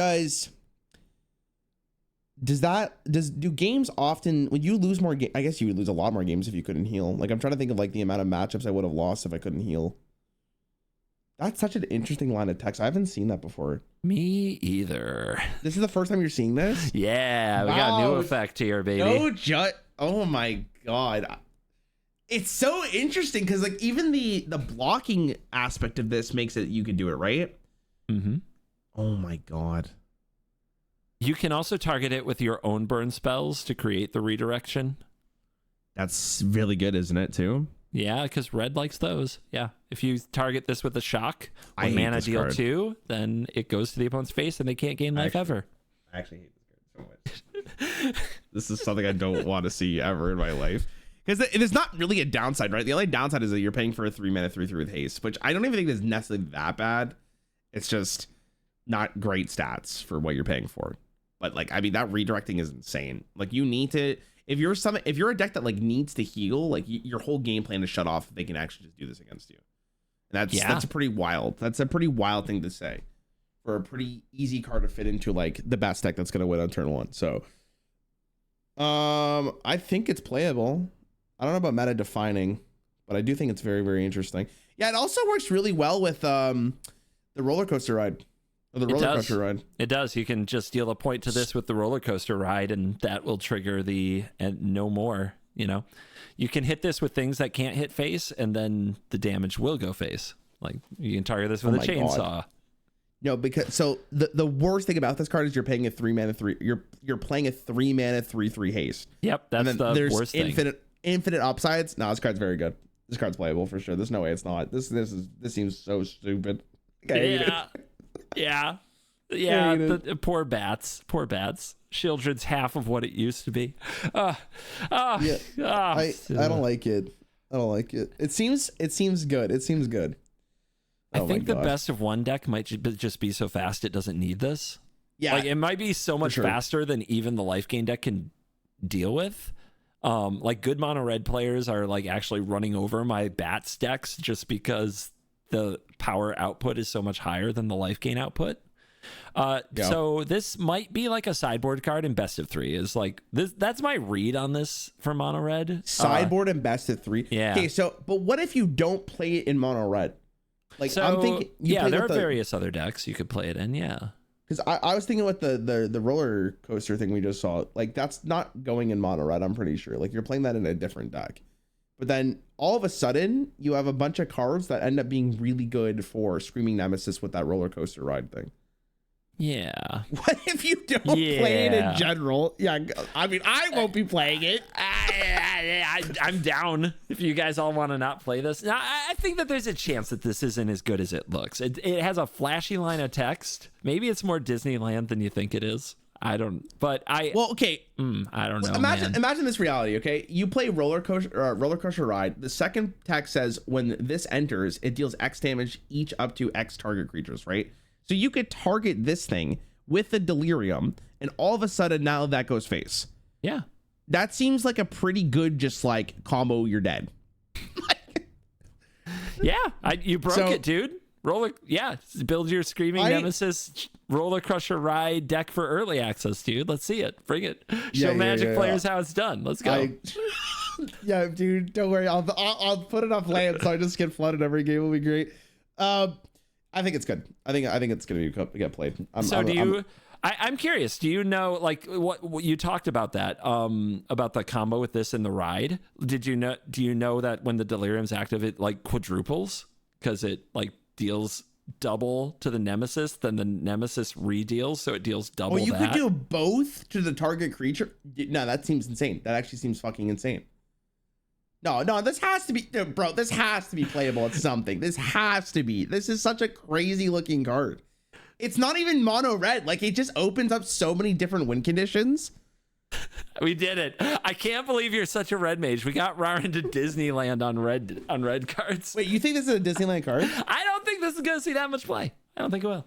All right, this will be interesting to see. Yeah, okay. I'm on the other side. I don't think this card is that good. You're thinking 5 turns with impending, but you can't see this just being played just for this like that. Yep. The gain life thing. Interesting. Okay. Yep. I'm going on the record. Yep. Not as good as it looks. Yep. Okay. Interesting. By the way, I want to say it's not meta warping, but it seems like a very playable card. Oh, what is this? How do you pronounce the first word there? Balustrade? Balls.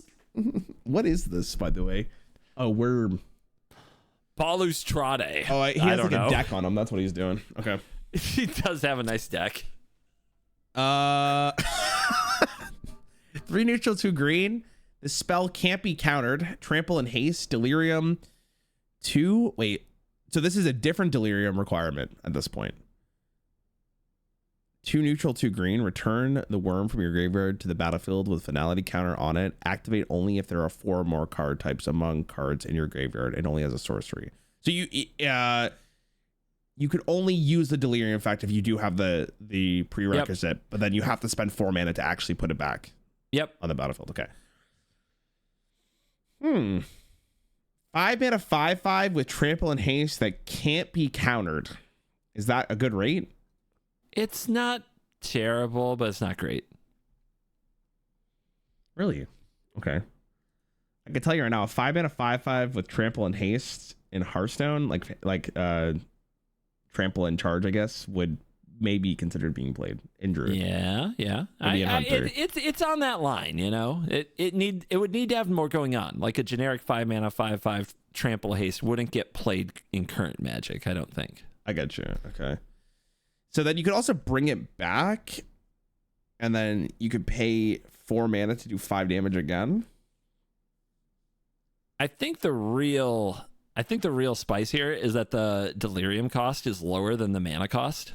I think that the rub is that you want to discard or mill this and then play it for that cost. Yeah, I was thinking about trampling around for Hearts. That's what I was thinking about. But trampling doesn't have haste, right? It doesn't have charge. It only has rush, but it's the same concept, I guess.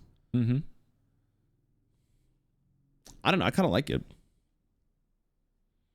He's a pretty aggressive worm. I haven't really seen green do something like this, so you would have a better idea. But like, just in a vacuum, like it seems like it's a pretty decent card. Seems like it's not that likely to or unlikely to get the delirium, and that seems pretty good to get a 4-mana 5/5 with trample and haste that can't be countered. So like, I like that. Yeah, I'm assuming that the delirium cost is the same thing with the spell can't be countered at this point, but I have no idea. So yeah, that's true. If you activate the ability, it's not casting the spell, so this kind of sneaks onto the battlefield. There are some cards that counter abilities that would stop it, but then you just activate again next time, or again if you have the mana. So yeah, it's hard to stop. It's hard to stop that way. I don't know. I kind of like it. It's not bad. I'm wondering how good it is to like if there are really good ways to fill your graveyard that also give you a lot of value, like besides the Overlord, of course. Yeah, someone in my chat said it dies to the UFO thing, actually. So hold on. It's true. That card's pretty nuts. Wait, no, it doesn't, right? It's 5 or less? Is it 5 or less or 5 or greater? I think it's 5 or less, isn't it? Yeah. You're right. 5 or less. So is it playing? Well, it hits for 5 first. Like 5's a chunk. That's a quarter life. I guess that's fair. It's a puncher. This card's a puncher, baby.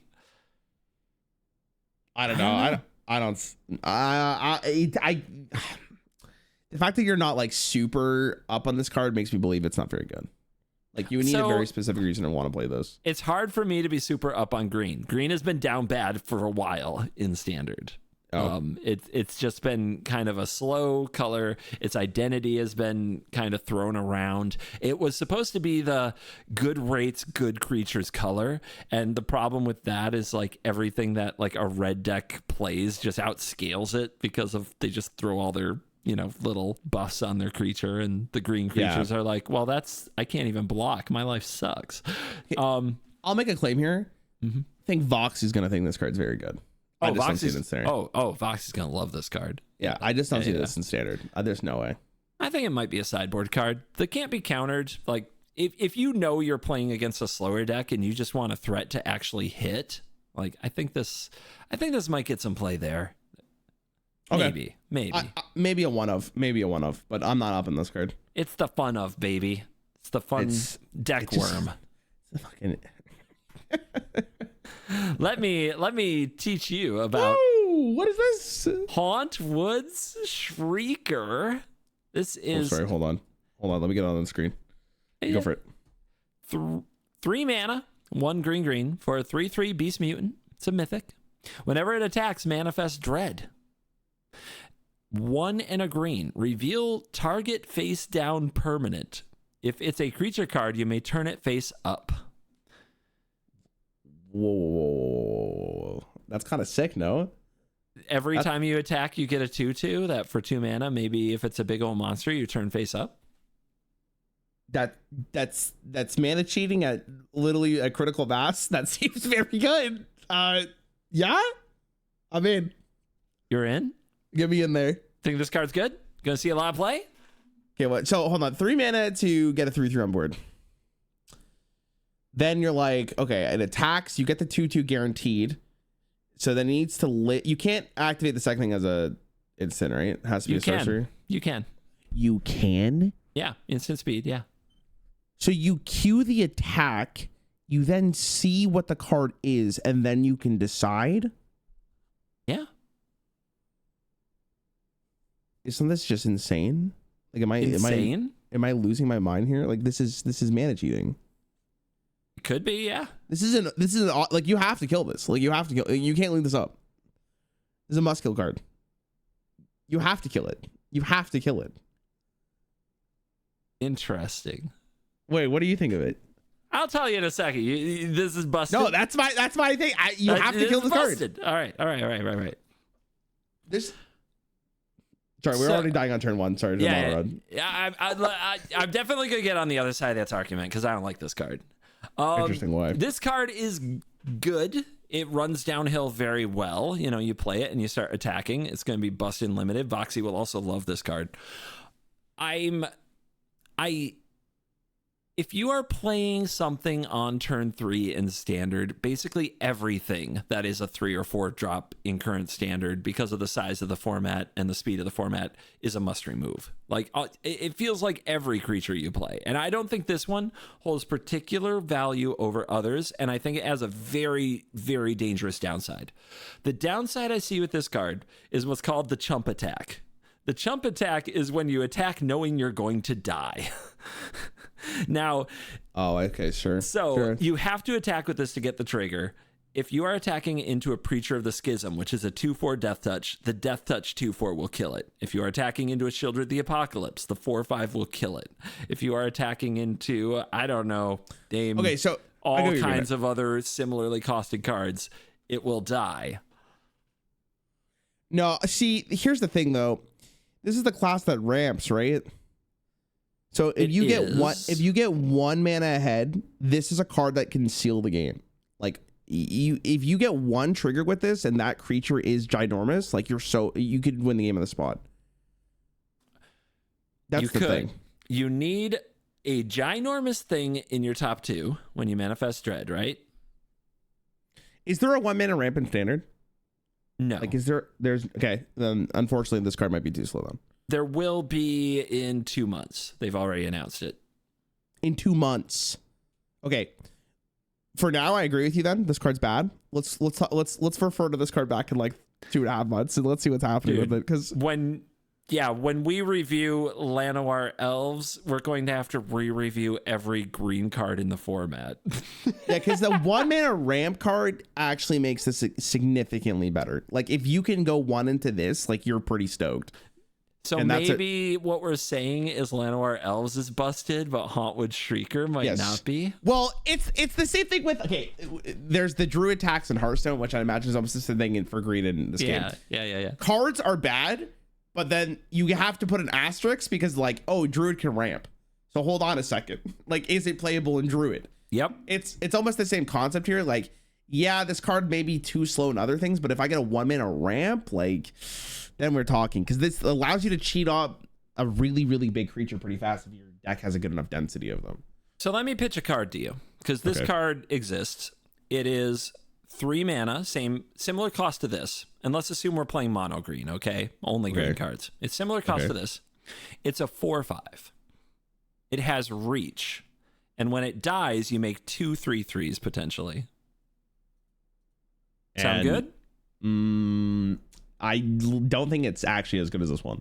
You think this is better? Okay, I would rather have the high roll potential of getting a card that's going to win me the game on the spot, like early enough in the game, than having 2 3/3s with reach or whatever the fuck or the creature with reach and 2 3/3s. Okay, yeah, because that's like a card that's in standard that I think is very comparable. That I might say is better in a lot of situations, but okay, we're definitely on different sides on this one. This card has the potential to win you the game, like on the spot. Like that's something to always consider, right?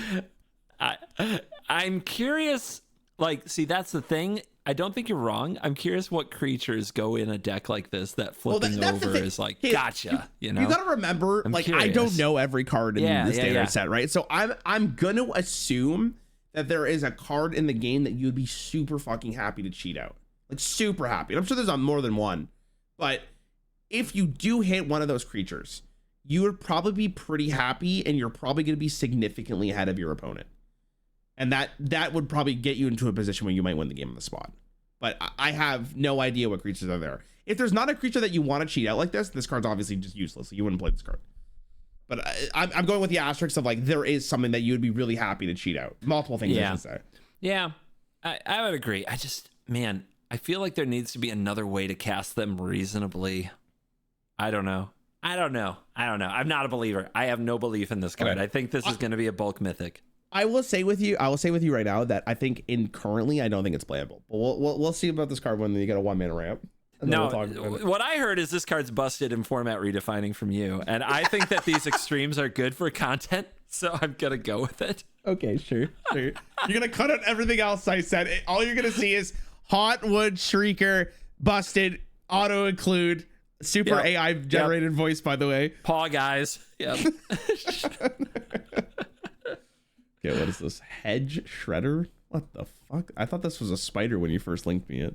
Sure looks like one. Head Shredder, 2 neutral, 2 green. When this attacks, you may mill 2 cards. When 1 or more land cards are put into your graveyard from your library, put them onto the battlefield tapped, and then you can crew 1 with this. And it's a 5/5? It's a 5/5. Whoa.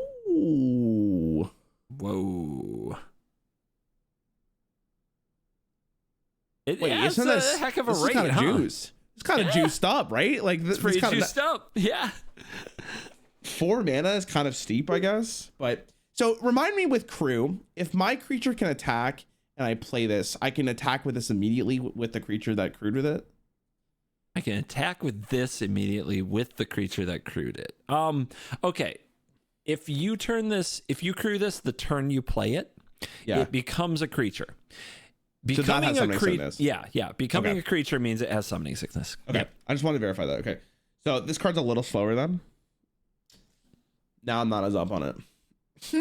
That's the thing, because it's a 4-mana 5/5. That's not bad. I'm sure it's fine. And maybe it gets you more ramp, but the fact you have to wait an additional turn, it's kind of late, right? Yeah.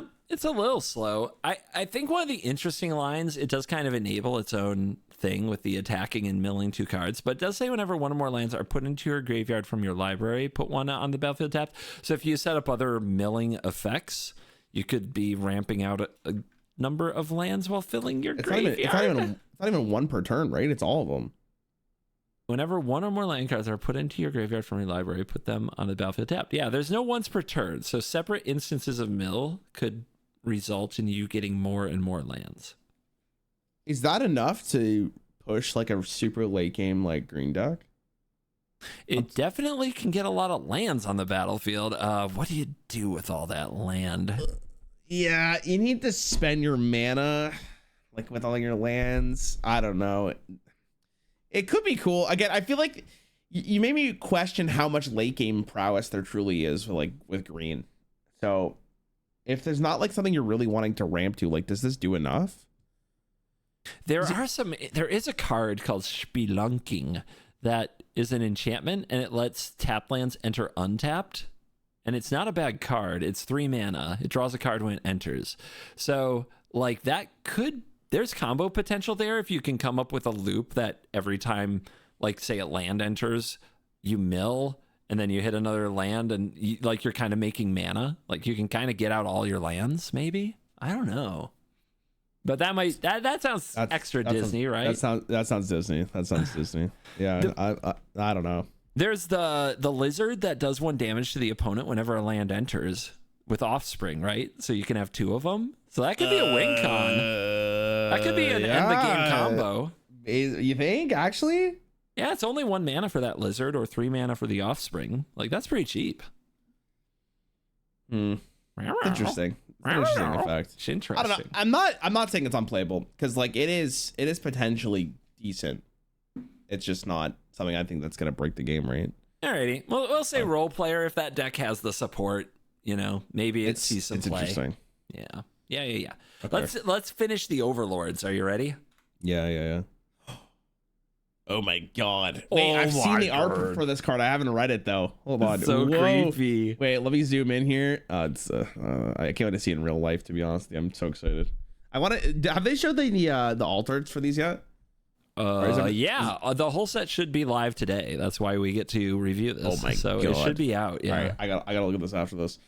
You want to read it or you want me to? No, go ahead. Okay, another impending. Let's see.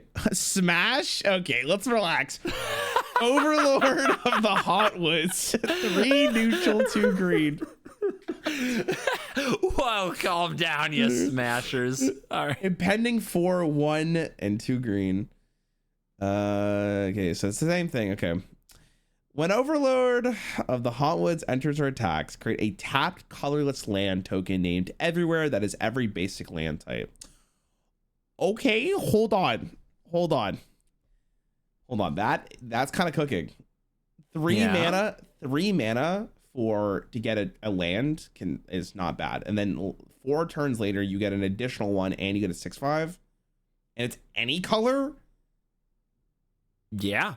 It's all of the types. Is it bad? It's everything. I think this is the best one that out of all of them that you showed me. You think this is the best one? I mean, in Hearthstone we played 3 mana Wild Growth pretty consistently there for a hot minute. So this is the same concept. 3 mana to get Wild Growth. I think I'm pretty stoked for that. But it's the green one. It is the green one. That's the problem. And you made it seem like green's pretty shit. So I don't know. I mean, dude, everything kind of changes if you can do this on turn 2, right? And that's like the future of green, but it's not this set's future. You really need that 1 mana like ramp. Like if you got that, a lot of these cards start being like infinitely better. And I guess it's like 3 mana to play a land or get a land, I should say, is fine. Like you're not super stoked about it. How do we feel about the fact though that you can like maybe copy this and get more lands and then you start ramping? Like, is that ever like a possibility? Yeah, you could copy it. Yeah, there are effects. I don't know how many are in standard, but I don't know. Yeah, I think get more land. Yeah, green cards are like asterisks. Wait for the future at this point, if that's the case. It does feel that way. I'm trying to think. Yeah, there's your alt art. Damn. What do you think of that? Oh my god. Fuck. That's so cool. It's like nightmare fuel. That's sick. I like the border too. I think it looks really good. So I'm trying to think. There's a card in the current ramp decks called Heaped Harvest, and ramp is a very powerful best of 3 strategy. Like it's really good. 5 colors too, but primarily green. And Heaped Harvest gets you a land, and then the next turn you sacrifice it. It's like 3 mana to get 1 basic land, just one of the basic lands. And then when you sacrifice it for another 2 mana, you search for another basic land. So it gets you 2 basic lands, total input like 5 mana, right? This is 3 mana. You get every basic land type. Now, the reason that's important is because there is a mechanic called Domain, which reduces the cost of a card by the number of basic land types you control. Okay. So Domain ramp is already very, very good. And I'm going to show you a card that makes it very, very good. The other, let's see, the card Up the Beanstalk, right? Yeah. I love that card. So that is a very, very powerful and popular card in this strategy. And it combines really well along with the Domain mechanic with this card.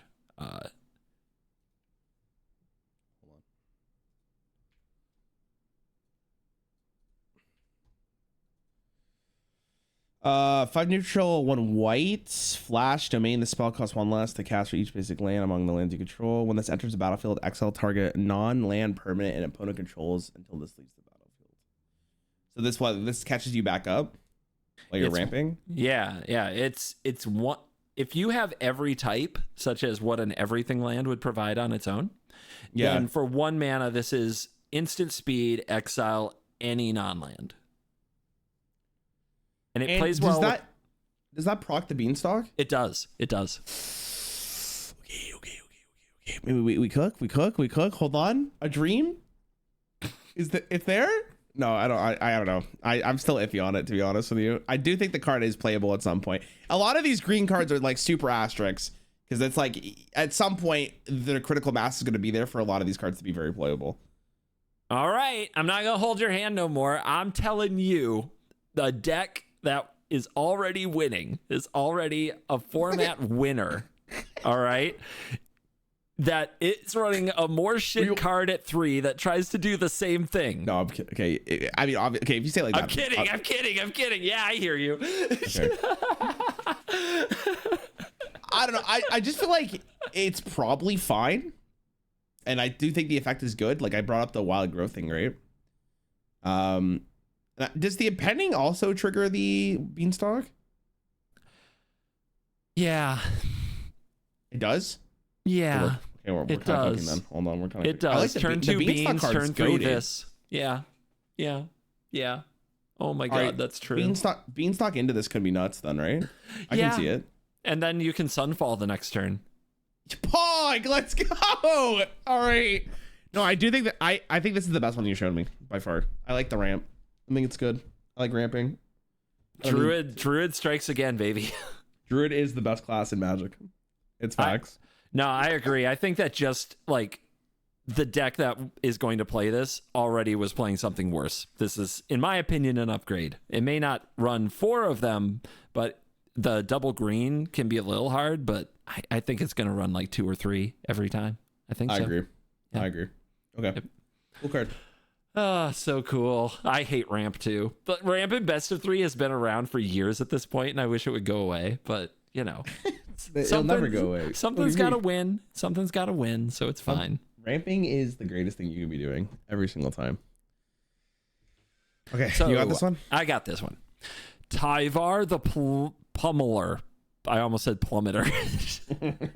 Tyvar the Pummeler is 1 green for a 3/3 mythic elf warrior legend. Tap another untapped creature you control. This gains indestructible until end of turn. Tap it. 3 green. Creatures you control get +X until end of turn, where X is the greatest power among creatures you control. Tap another untapped creature you control. Gains indestructible to the end of turn, then you tap this. Basically, he gets crude, you know? He gets crude and he can become indestructible.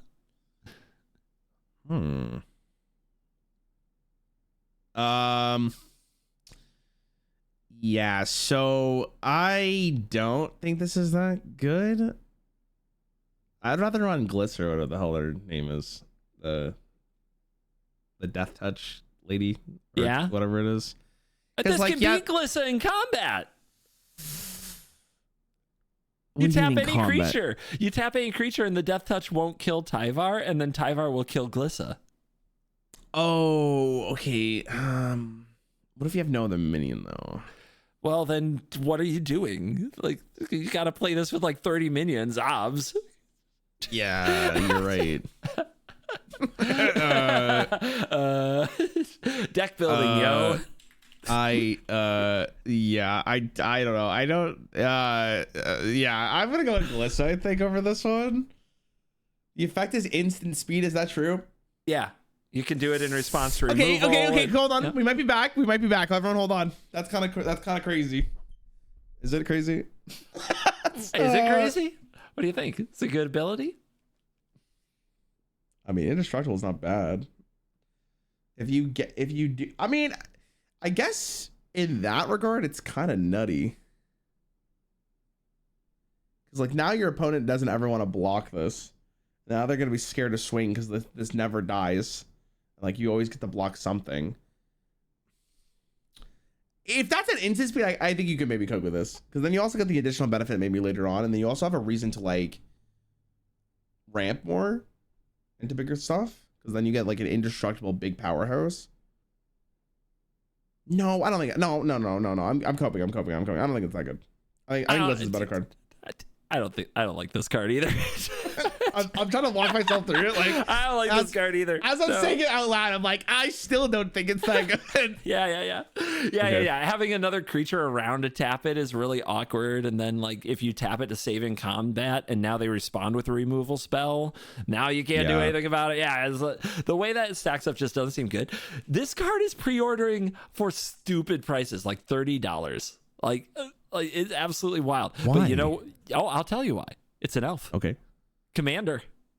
It's a commander card. Yeah. People love elves. Commander. Yeah. Commander. Okay. Yeah. And elves and commander are good. Elves are bangers in commander. Yep. Okay. All the most popular types, of which elves is very much one of them, are bangers in commander. The more you know. The more you know. Yep. I would have never guessed that. I don't see it in standard. Yeah, I agree with you. I think Gliss is a better card. This is your guide to MTG finance right here. Right here. What the hell? Yo, Magnus, thanks for the Prime sub, bro. Appreciate it, man. We made it. I'm gonna sell out here. Give me a second. Hey, YouTube chat. There's 2,000 of you. Any of you got Twitch Primes? Thank you. All right. Yo. Support our boy. I gotta buy Magic the Gathering cards. I'm so far behind at this point. Hey, you guys, do you like care at all for streamer? Please go use your Twitch Prime. It's a couple buttons. Are you that lazy? Every Twitch Prime sub is another collector booster bundle for Duskmourn that I will be buying. Put down your Hearthstone, put down your Magic Arena, and just take a minute and do the thing. Thank you. How do you pronounce this? Kaito? Kaito is what is popular. Kaito? Bane of Nightmares? Yeah. Wait, wasn't that your nickname in high school too? Bane of Nightmares? I feel like it's multiple. I feel like every year. I feel like that's a cool nickname. That's not me. That maybe you were the Bane of Nightmares. Yo, Matt, thanks for the Prime sub, bro. He's a real one. Bane of Nightmares. Okay. 2 neutral, 1 blue, 1 black.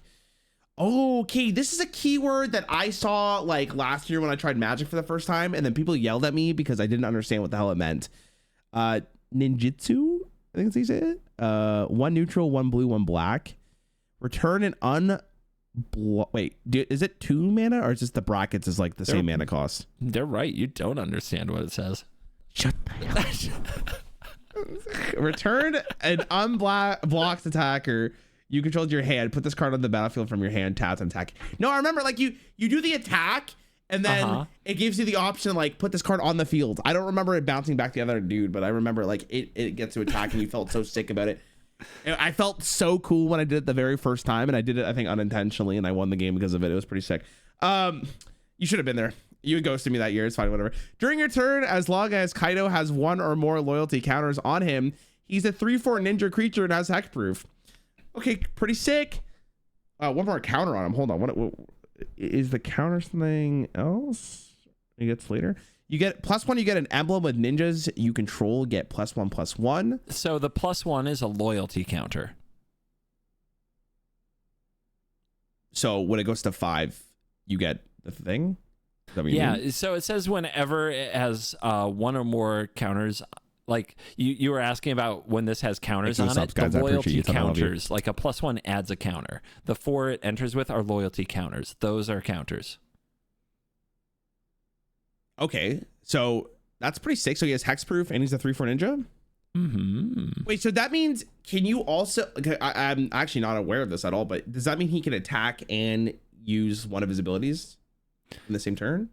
We need to read. During your turn, as long as this has 1 or more loyalty counters, 3/4 ninja, and has hexproof.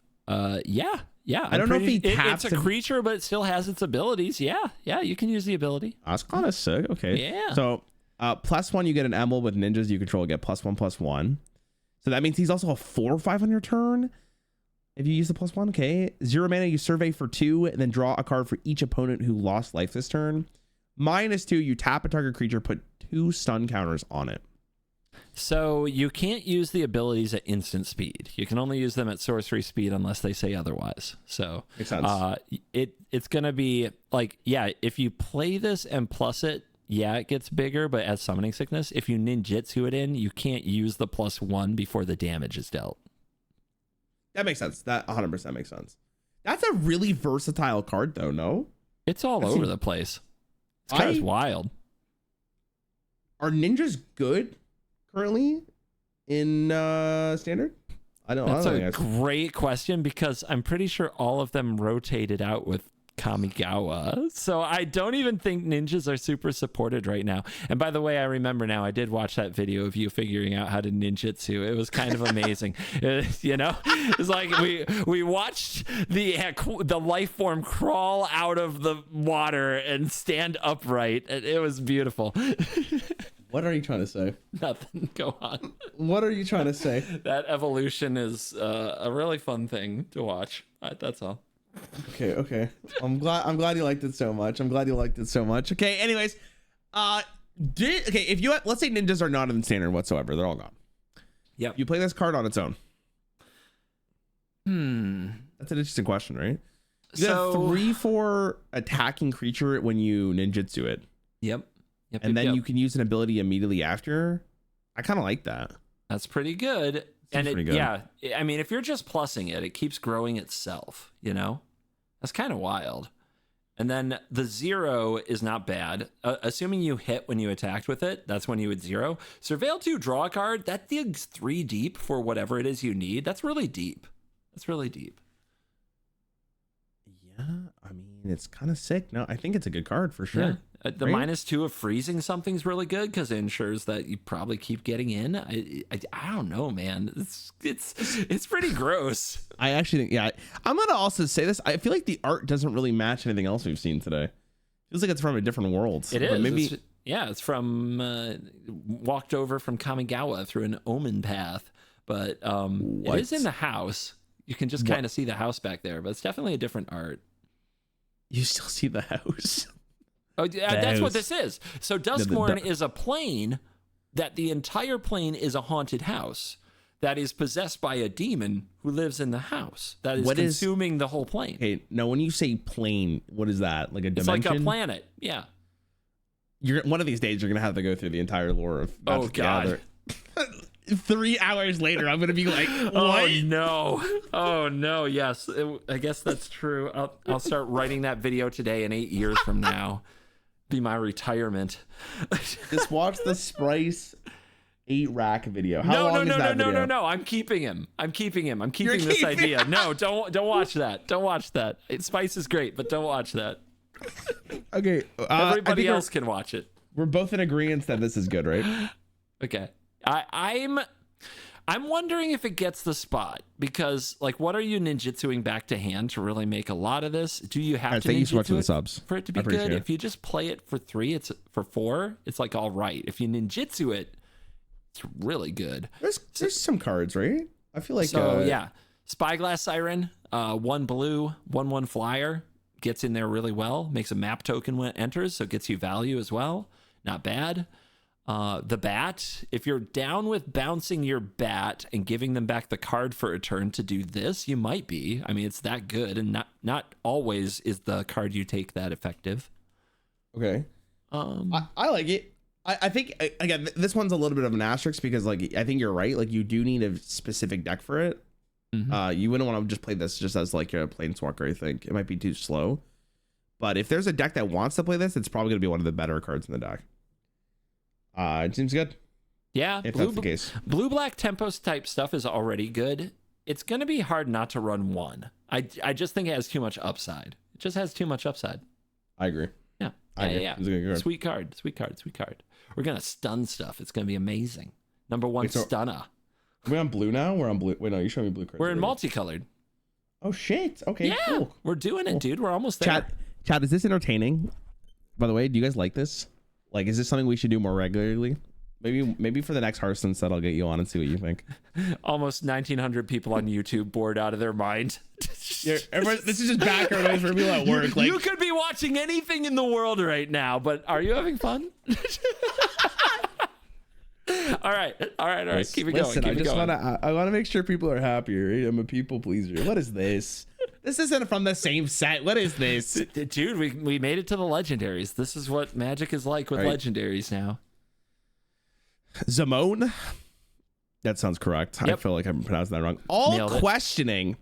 1 neutral, 1 green, 1 blue.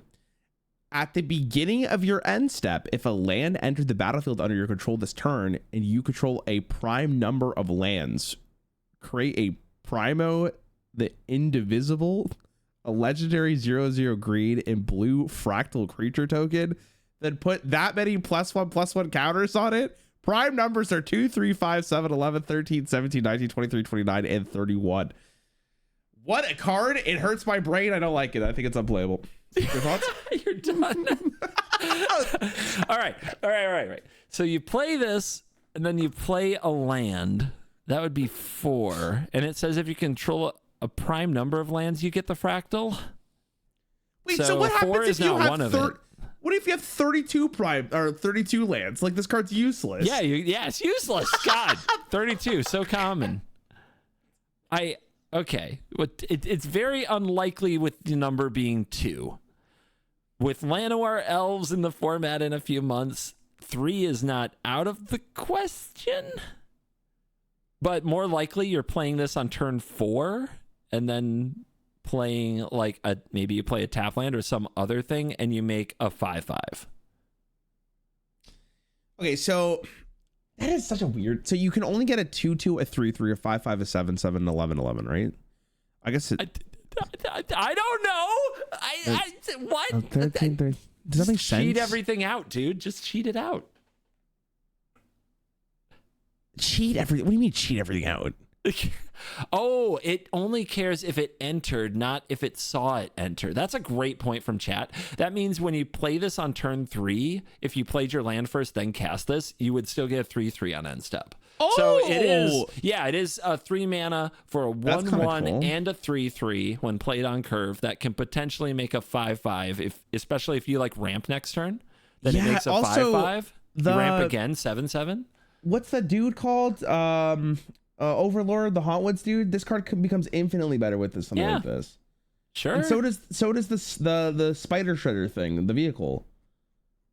Now you have some sauce. Yeah. Okay. Sure. If you mill a land, you get them out. Ooh. Yeah. All the things that kind of are like cheating out landies get interesting. Now you have a sauce, bro. Hold on. This might actually be decent. I'm kind of cooking here. I don't know. Oh, it's a legendary. You can only have one of them. So obviously, if you make a bigger one, the next turn, the token. Yeah. Is that how that works? Yeah. Oh, that's kind of cringe. Oh, that's so cringe. Why'd it have to be a legendary? Wait, why did they actually think that was that broken if it wasn't a legendary? I guess. I think that they're, you know what I'm honestly think they're going for? I think this is story and flavor over effectiveness. Which means card is dog shit and we can move on. Card is bad. Yeah. The second it said prime numbers, we should have just moved on. It's just, it's so obvious. Such a geek card, man. It's freaking nerds, dude. If someone plays that at a commander table, I'm leaving. Well, let me tell you about the other prime numbers I can achieve with my deck. See, my deck goes up to 77 lands, and the following are the prime numbers. And I have lands that destroy my own lands to achieve prime numbers in different ways. Stop. Okay. My ears. This is oops. Here, review that another card. one. There's two. No, it's the same card. I just grabbed the same card by accident. All right. Who is this? Oh, dude, please tell me this card is good. I love the art. Oh my! I've never seen Marvin. Yeah, I haven't seen this card yet. Murderous Mimic. Do you want to read it or do you want me to?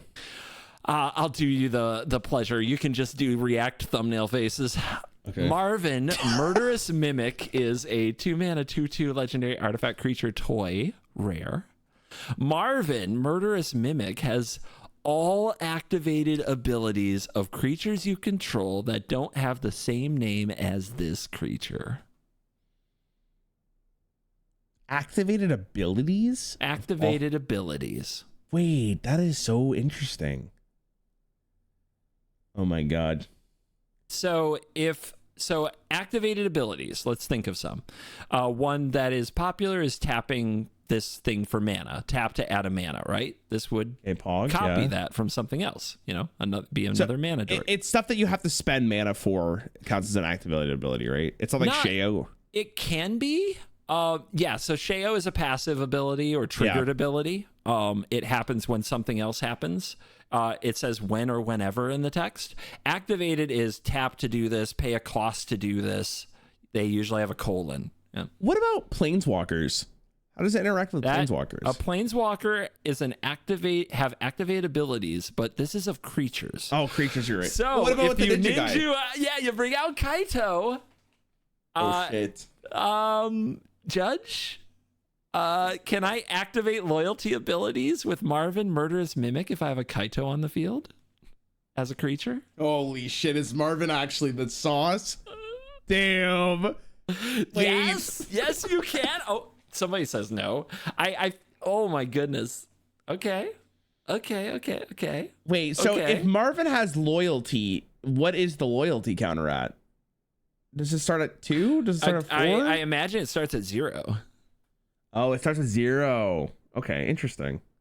Wait, that's still pretty good though. Like, yeah, because you two can of the plus abilities or 0. are good. Yeah. Wait, that's kind of spicy. That is This spicy. I really like cards like this because there's infinite potentials of this card to be interacting with. And that also means that at some point there's going to be an effect that probably makes this very, very strong. 2 neutral mana for this seems like very, very reasonable. What are like the the card. sickest activated abilities in Standard that you would love more of? Chat, you got any? That's more a great for question. me? Yeah, Not for me. That's the question. That's the But- question. While they answer this, is this not like one of the coolest commanders ever? Like neutral mana Oh commanders? God, it is. The problem is you can only play it in colorless. Neutral? Yeah. Yeah, but you showed me something earlier today. What was it? Don't worry about it. You're right. You're right. Ignore what I said. There is no commander. Commanders doesn't exist. Yeah, colorless is nonsense. Man, there's got to be a few other cool things that you can do with this. So now you have to watch every activate ability, even if it doesn't seem particularly great. The idea that you can play it and immediately have 2 of it might be strong. Listen, a 2-mana 2/2 rate for this is like fine, and the effect is very, very, very potentially good. So I think this is playable. Like, I don't know if it's gonna be played currently when this set launches, but at some point, this card's here for the next 3 years. Like, come on, at some point it's got to be good enough, and you can put this in any deck you want. I like it. Big fan. Huge fan, to be honest.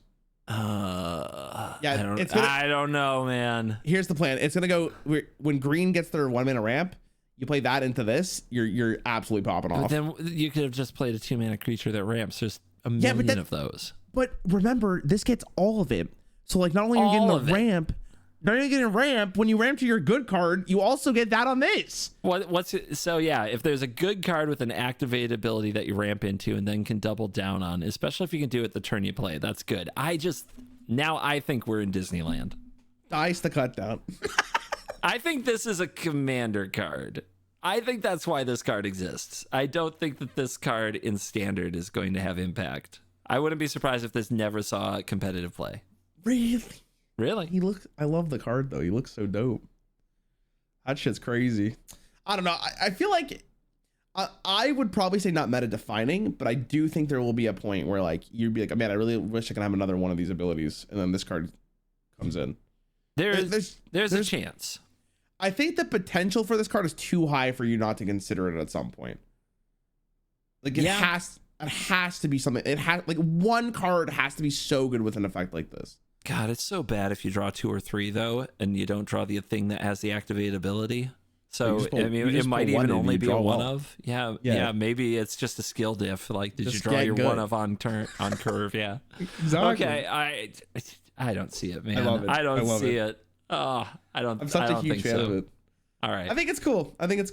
There's a card in Hearthstone that is it's a 4-mana 3/3, and it transforms into a copy of a 3/3 creature or like a minion, and that card somewhat sees play because of because of other legendaries in your deck that you would want multiple versions of. How is that anything like the activated? Because you still have to activate it somehow. No, I realize that, but I'm saying it like the card only sees play because there are legendaries you do want to copy because their ability is so good that you want it multiple times. Okay, yeah, that's what I'm saying. Yeah. It's not 1-to-1 translation, but like that's not. You're not. Yeah, that's not crazy. Yeah, if it's an activate ability that's that good, you're right. Okay. All right, I can't wait. I hope Marvin gets to see play at some point. He seems pretty goated. That's pretty sick. Who is the Jolly Balloon Man? Okay. You like that? Is there an alt-art for this? Please tell me there's an alt-art for this. I'll pull it up for you if you read it. All right. The Jolly Balloon Man is 1 neutral, 1 white, 1 red. And as haste is 1 mana, and you tap it, create a token that it's a copy of another target creature you control, except it's a 1/1 red balloon creature in addition to the other colors and types it has. And oh my god, and types, and it has flying and haste. What a sentence to read, man. Sacrifice it at the beginning of the next end step. Activate only as a sorcery. So you'd play this, you would copy an ability. So this is like Marvin. Isn't this almost the same concept? I don't know about that. You like when you make a copy of a creature with this thing, you get You get its ETB. You get its death fair. trigger. Okay. You get. What if you play Balloon Man and you play Marvin? Oh my God. Here we go. No, I'm kidding. Here we go. Okay, so How if it you get- started. He's calling me it's Disneyland because I like the impending overlord, the black overlord. And now here we are. How it's going. What if you get Marvin and the Balloon Man, and then you got all the Marvin and Papa the Balloon. The best part about this is your mic's cutting in and out because like you're screaming. It sounds so much better. No, obviously the Marvin plan is not the case, but okay, I would imagine that spending 1 mana and tapping this for another enter the battlefield effect is pretty decent, right? Also, the art on this card is phenomenal. Like it is fun. Dude, I think that guy in the bottom right's my accountant.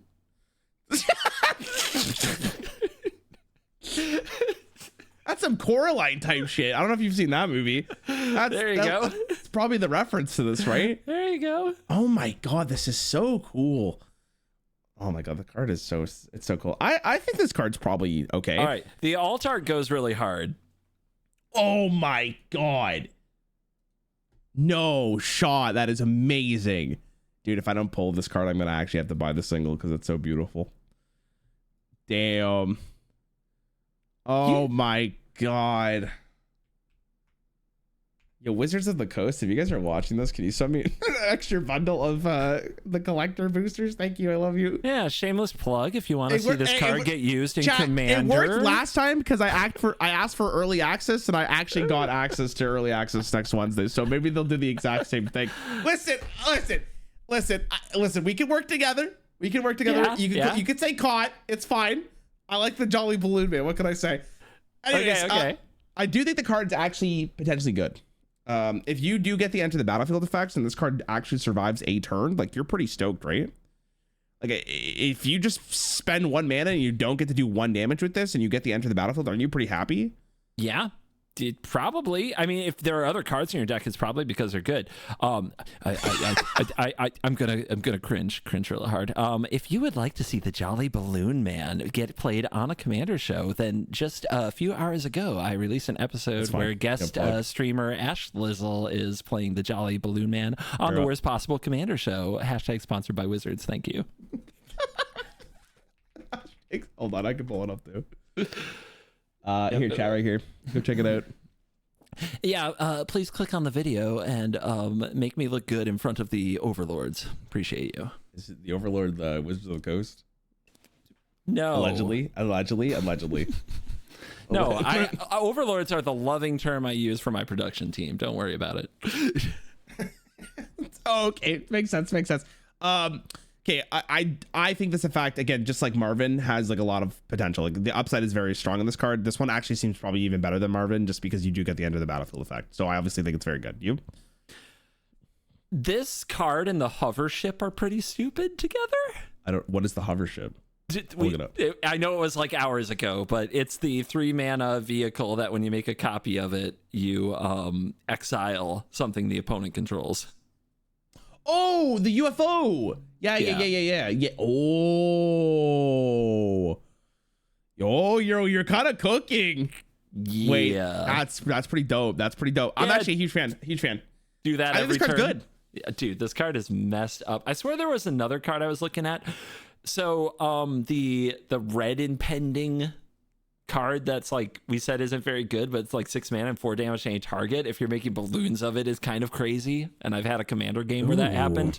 It's unlikely in Standard, but when it happened in the Commander game, let's just say people died. It was absolutely wild. No, it's just this card is like you're double dipping on your really expensive stuff. And again, this is a card like you absolutely need to kill. Like if you're playing this and you get away with it, it's probably just going to win you the game. Like you get so much from this. Yeah, and it's got a 4 booty. Its butt is thick, dude. Like it's hard to kill. Chainsaw won't kill it. You know what I mean? Jolly Balloon Man is thick. Cut down still kills it. But Virtue doesn't, you know? So it's like, I don't know. It's not that easy to kill. I think it's very cool. Yeah. I don't even think you're in Disneyland here. I think like this is just a fine card. It's also like because it has 4 health, it blocks potentially a lot of creatures. Like you don't even feel bad about like blocking. Like it just seems good. Yep, I like it a lot. Fine 3-mana play, and if they don't deal with it, maybe you take over the game. So it's definitely on like that level of power. I agree. Yeah, sweet card. I agree. I want to. Card. Well, you get the next card. I'll just leave this. Oh, that's fucking sick. Damn. You need Chat, some what do you guys time. think of it? Need some time alone with this balloon. No, it's fine. Chat, what do you guys think? Good card. I think it looks so good. It's fucking. It just seems so nuts, and I love the art. Smash. Please no. Please no. Creature type clown. Cavern of Souls naming clown. Your go. Okay. How do you pronounce this Duskmourn? Misanthropic? Misanthropic? Misanthropic? Yeah, anthropic sounds good. That sounds more correct than what I said. I used the T as the end of the first word. Okay. Winter Misanthropic Guide. 1 neutral, 1 black, 1 red, 1 green. Ward 2, at the beginning of your upkeep, each player draws 2 cards. Can I just say, it is so nice to just know what these cards do at this point, rather than asking, yo, what does Ward do? Like, I know what it does now. Chat, our streamer is fishing for confirmation and compliments. Everybody clap, please. Clap, please. Clap. Our streamer is reading. Listen, if you go back to a year ago when we did these videos, and I'm like, what the fuck does Ward do? Like, I'm like, it's just nice. Okay, Delirium, okay, it's the same thing. Wait, is it? As long as there are 4 or more card types among your graveyard, each opponent's maximum hand size is equal to 7 minus the number of those card types. What the hell? Okay, awful in standard. Let's be real here, but like that is a crazy interesting card. Did you ship me my participation trophy yet for all the time? Okay. So you're saying, what are you saying? This is a commander card? Yes. Why would that? you play this in standard? Why would you? I mean, what if they have no max hand size? What if they have to discard their whole hand? Isn't that good? I mean, yeah, my best of 1 opponent's gonna have 1 card in their hand, and I guess, yeah, that's definitely something for sure. Yeah, I guess they get to draw 2 cards. You get to draw 2 cards. That's kind of sick. What if you have a Shieldred? That's a lot of healing. And yeah, but you're playing a lot of damage. You're playing black, red, and green. Is that likely to get the Sheo? I don't think so. You don't think so? You don't think play this and then with Shieldred out there, like take 4 and then discard them on your turn? I think you're coping. Yeah, you think so? Okay. Yeah. How about if you have this in like Liliana and discard cards and you just make them discard the cards they drew? Yeah, but you were again, playing a ton of discard cards anyway. You have to get a green, red, and black. Like it just seems a little too difficult to really get this in play. You're saying 3 colors too hard for standard? Yes. Aww. That's the one in particular. Also, why are they holding the knife like that? They're gonna hurt themselves. Look, man. Like, it's like I'm getting such goth kids in South Park vibes. It's like conformist. Dude, we're actually rewatching all of South Park, but I bypassed all the episodes with the goth kids because we started like season 8. No, I should have. Dude, oh my god, no, it's like. It's crazy. I was saying this to my girlfriend. I watched so many years of South Park before this. It's been a couple years since I've rewatched it. And it's awesome that every episode I put on lives up to what I remember it as, like being that good. It is such a good show. I need to go back and watch the earlier episodes to kind of remind myself what they were going for. But like season 9, season 10, season 11 have been incredible. Like, anyways, back to this card. Dude, I feel so old saying this. I actually watched all the episodes of South Park as they were released with my wife. That's pretty incredible though. My parents wouldn't let me watch wild, it. Yeah, it's wild. What did you think of this card? You actually think it's good? Nah. Not really. You're trying to baby. I like to see what you say. You know, dude, I like to explore on the whole topic experience of South Park here. Yeah. What is your favorite episode of South Park? Oh God. There's too many, dude. Like, there's a lot of really good ones. There's a lot of really good ones. So I will always gladly watch And it's funny because there's like 4 of them in a row. There's like the trilogy that's like Game of Thrones, Yes. Black Friday, Red Robin, right? Yes. But then right after that, like the season finale is the Kanye Gayfish episode. Yeah, and I get that song stuck in my head. It's just so funny, and I can't stop. I just can't stop with singing the Gayfish song. And it's so that good. One's pretty good. It's so good. Hilarious. My favorite one is the one where Kyle's dad becomes a dolphin. That one fucking absolutely kills me. Oh my gosh. I don't look. It's just so fun. Okay, sorry. Back to Magic. Just so people are like, what are they talking about? Back card standard. Cool commander. No, awful commander to play against. But if you're the one playing it, you're having fun. Horrible commander. Oh yeah, Make Love Not Warcraft I watched recently. Anyway, so, like you and I reviewing South Park, there's a someday when we don't know what to do with ourselves content. After we go through the 20 years of Magic and Hearthstone finally dies, we'll move on to South Park. You know, it's nice to have a retirement plan. That's what I got to say. You are right. And the timing on this conversation is perfect because that's the last card I had pulled out. Oh, is it? There are a ton more in the set, but that was the last one I had on my list of like we got to talk about these. Okay, I think the best card you showed me, if I had to pick one, is the UFO card. Yeah. I think the UFO card has so much potential and it is going to be played for sure. The hover ship? Yeah, it's just it seems so strong. It seems so good. We can open it up to chat if you want to do a few more. I know you said you had a little more time. Chat, is there any card you guys think we should look at before we end this? Oh, I saw one already. Let's do Anyone in particular? Velgoth, or what, I said that wrong. Vaglovoth. What a name. Valgavoth? Why do these cards have a butt plug in the bottom left? Are they stupid? What the hell? What are you talking? What the hell, dude? What does that mean? Is that what your butt plug looks like? All right. Let's do the Wandering Rescuer. Oh, I see it right here. I get it. I get what they're saying. I didn't understand. Now I understand what they're saying. Oh, okay. The paintbrush. Okay. That says who the artist is. The paintbrush. Go touch some grass, please. Yeah, thank you. The Wandering... Wait, this card? Yeah. Okay. The Wandering Rescuer. Love the art, too. Oh, my God, man. She kind of looks... You don't play League of Legends. I was going to reference something. 3 neutral mana, 2 white. Legendary creature. Human Samurai Noble. Flash... Hold on. There's a truck outside that's making a lot of noises, and I was very confused there for a second. Flash, Convoke, Double Strike. Other tapped creatures you control have hexproof. Whoa! It's a lot going on. That means when you convoke this card, a lot of your creatures just don't die, which is kind of nice. Assuming they're being targeted by something. Right? But it has to be targeted removal. Fair, but you can't... You have to you convoke on your turn, right? So, like, preemptively, this helps. Because they don't untap until the start of your next turn, right? So...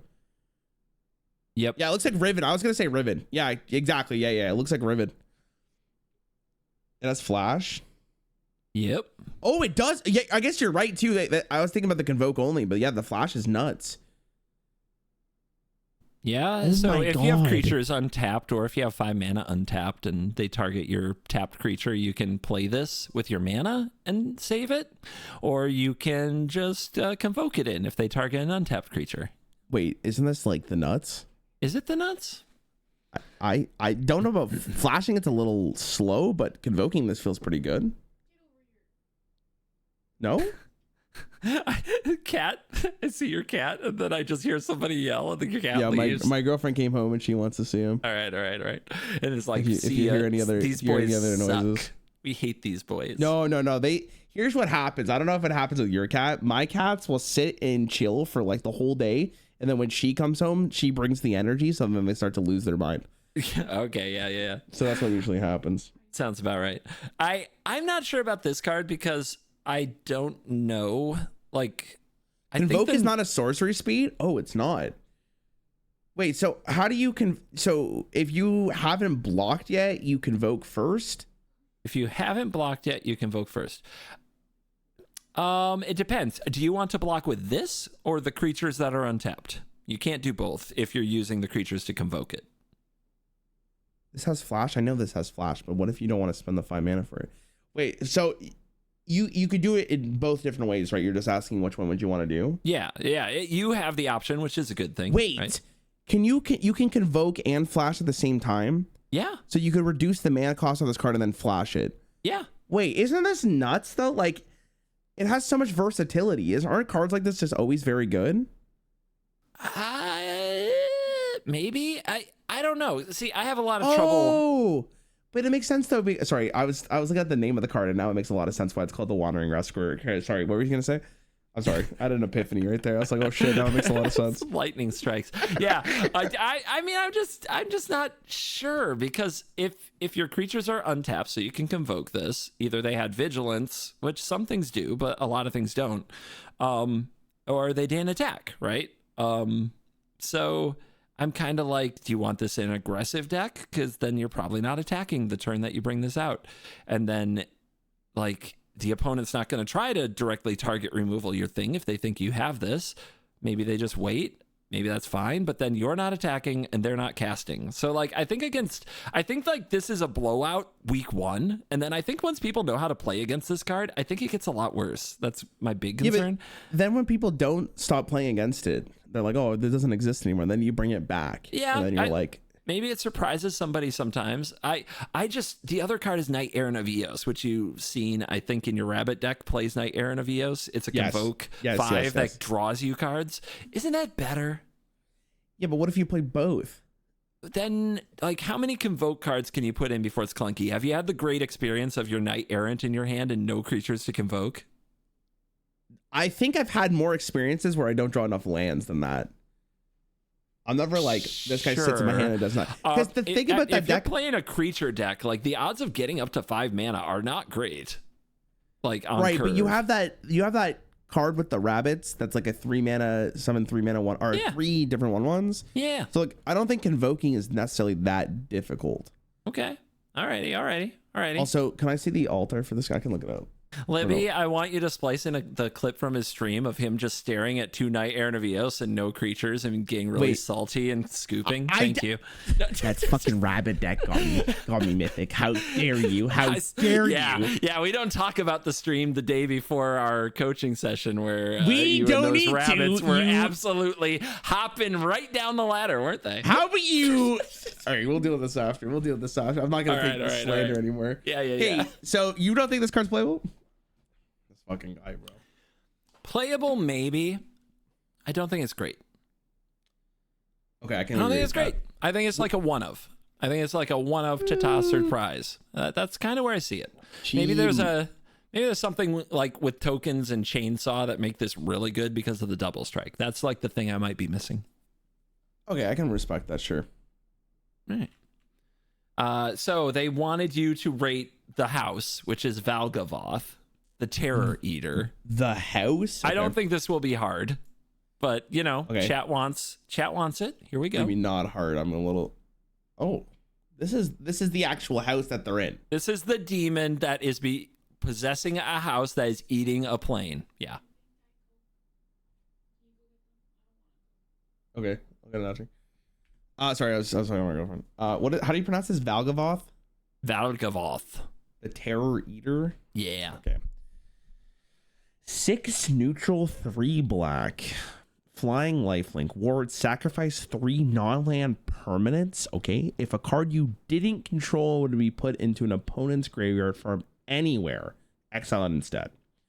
During your turn, you may play cards exiled with Valgavoth. If you cast a spell this way, pay life equal to its mana rather than pay its mana cost. Okay, let's be real here. In standard, probably 2 giga slow unless you can cheat it out somehow. But that's a cool ass ability, and I kind of want to play with it. It is pretty cool. There might be ways to cheat it out. I don't know. Maybe we should rate the cards that could cheat it out, not the big monster, because anything that's 9 should be that good, right? That question of like, do you rate, like, does this card become good because of the card that can cheat it out, or is the card that cheats it out just like necessarily the card that matters? Right. So it's a good question. It's Chat, is this card playable at all? Aggro doesn't care. I mean, you're not playing this in standard. Definitely not best of 1. Best of 3, maybe. It's so unlikely you get to this. No, you're not playing it fair, but what about if you like manifest dread it, you know? What does that do? The green creature that you like so much that like can flip a thing over. You manifest. You're so this. right. The payoff. We're back. No, we have to wait 2 more months though, or whatever. Okay.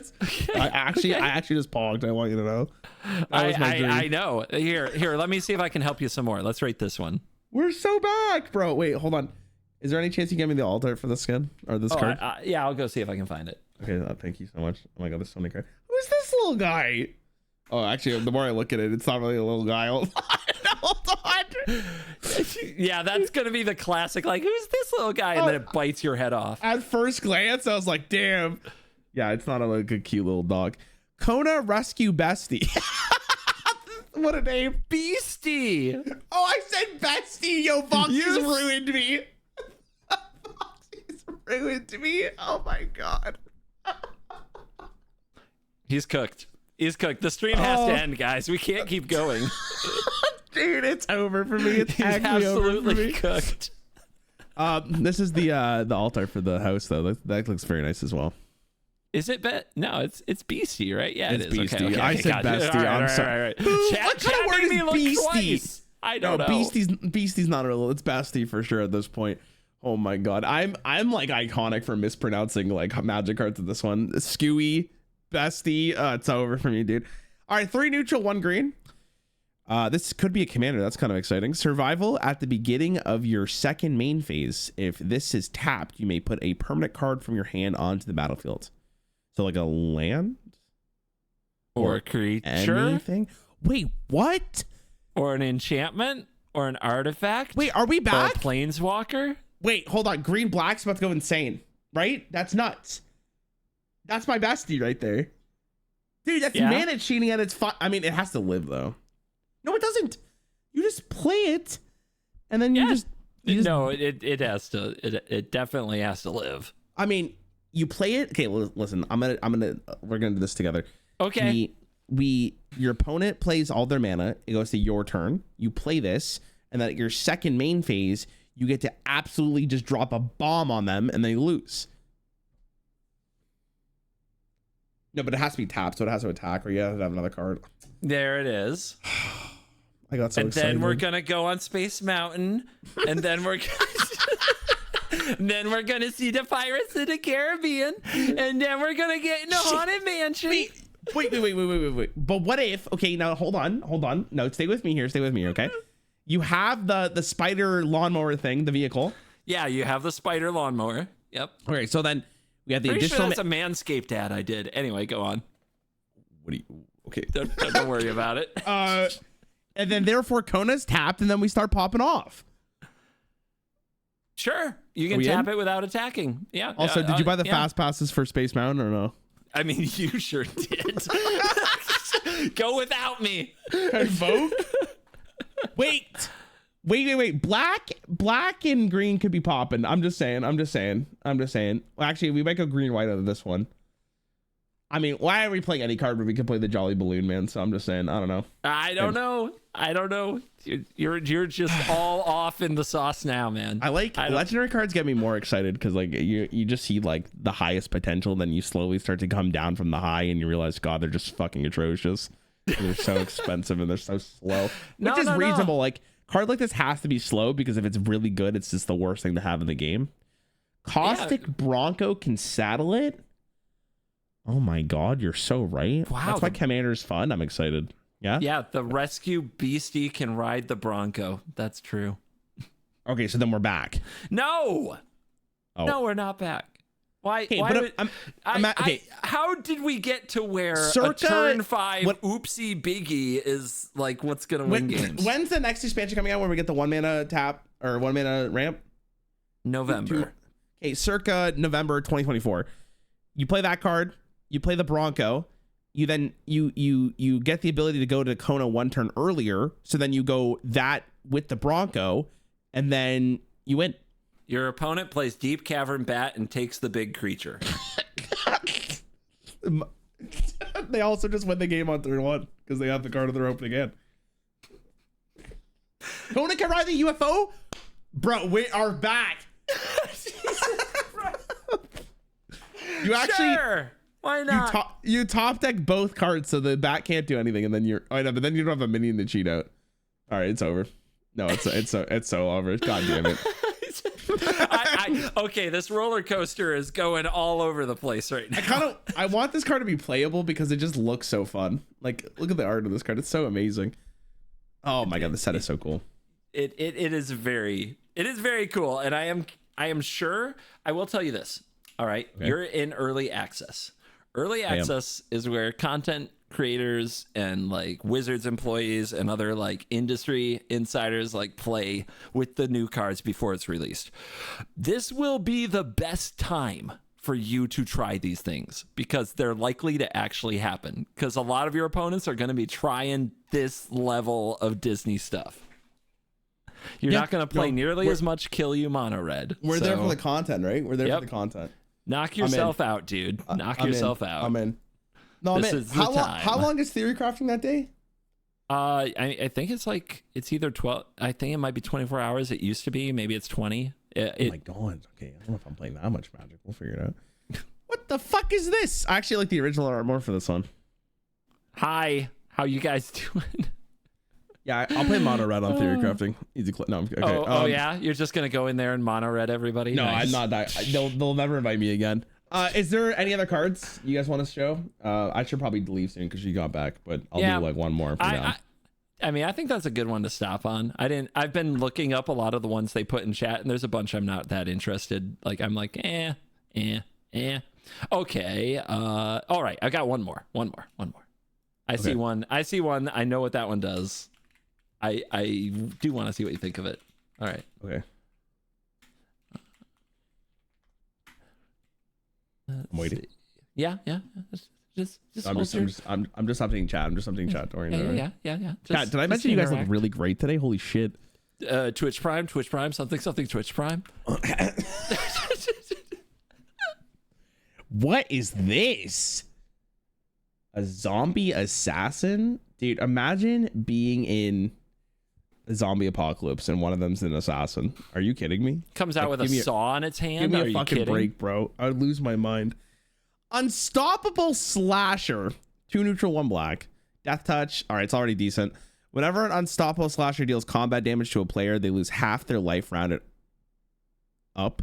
When Unstoppable Slasher dies, if it had no counters on it, return to the battlefield tapped under its owner's control with 2 stun counters on it. What the fuck is this? What is this? Is this not nuts? Are you whispering because you think it's here and it's going to get you? He's gonna kill me in my sleep tonight. Is this not broken? What is this? 3 mana to get a Death Touch minion, which you're already okay about. And then it has like the giga upside out of any minion I've seen so far, at least from this like video. And then it also keeps on coming back. No, it's goated. It's goated. Is this not insane? With the Jolly Balloon Man, it's over. It's over. It's over. It's over. Here, let me show you another card that's legal in standard right now. Okay. You could to really help your analysis here. What is it? This card looks insane. What the hell? Oh yeah, I've seen this card. Oh yeah, so you could OTK them with this card and this card. Yeah. Ta-da.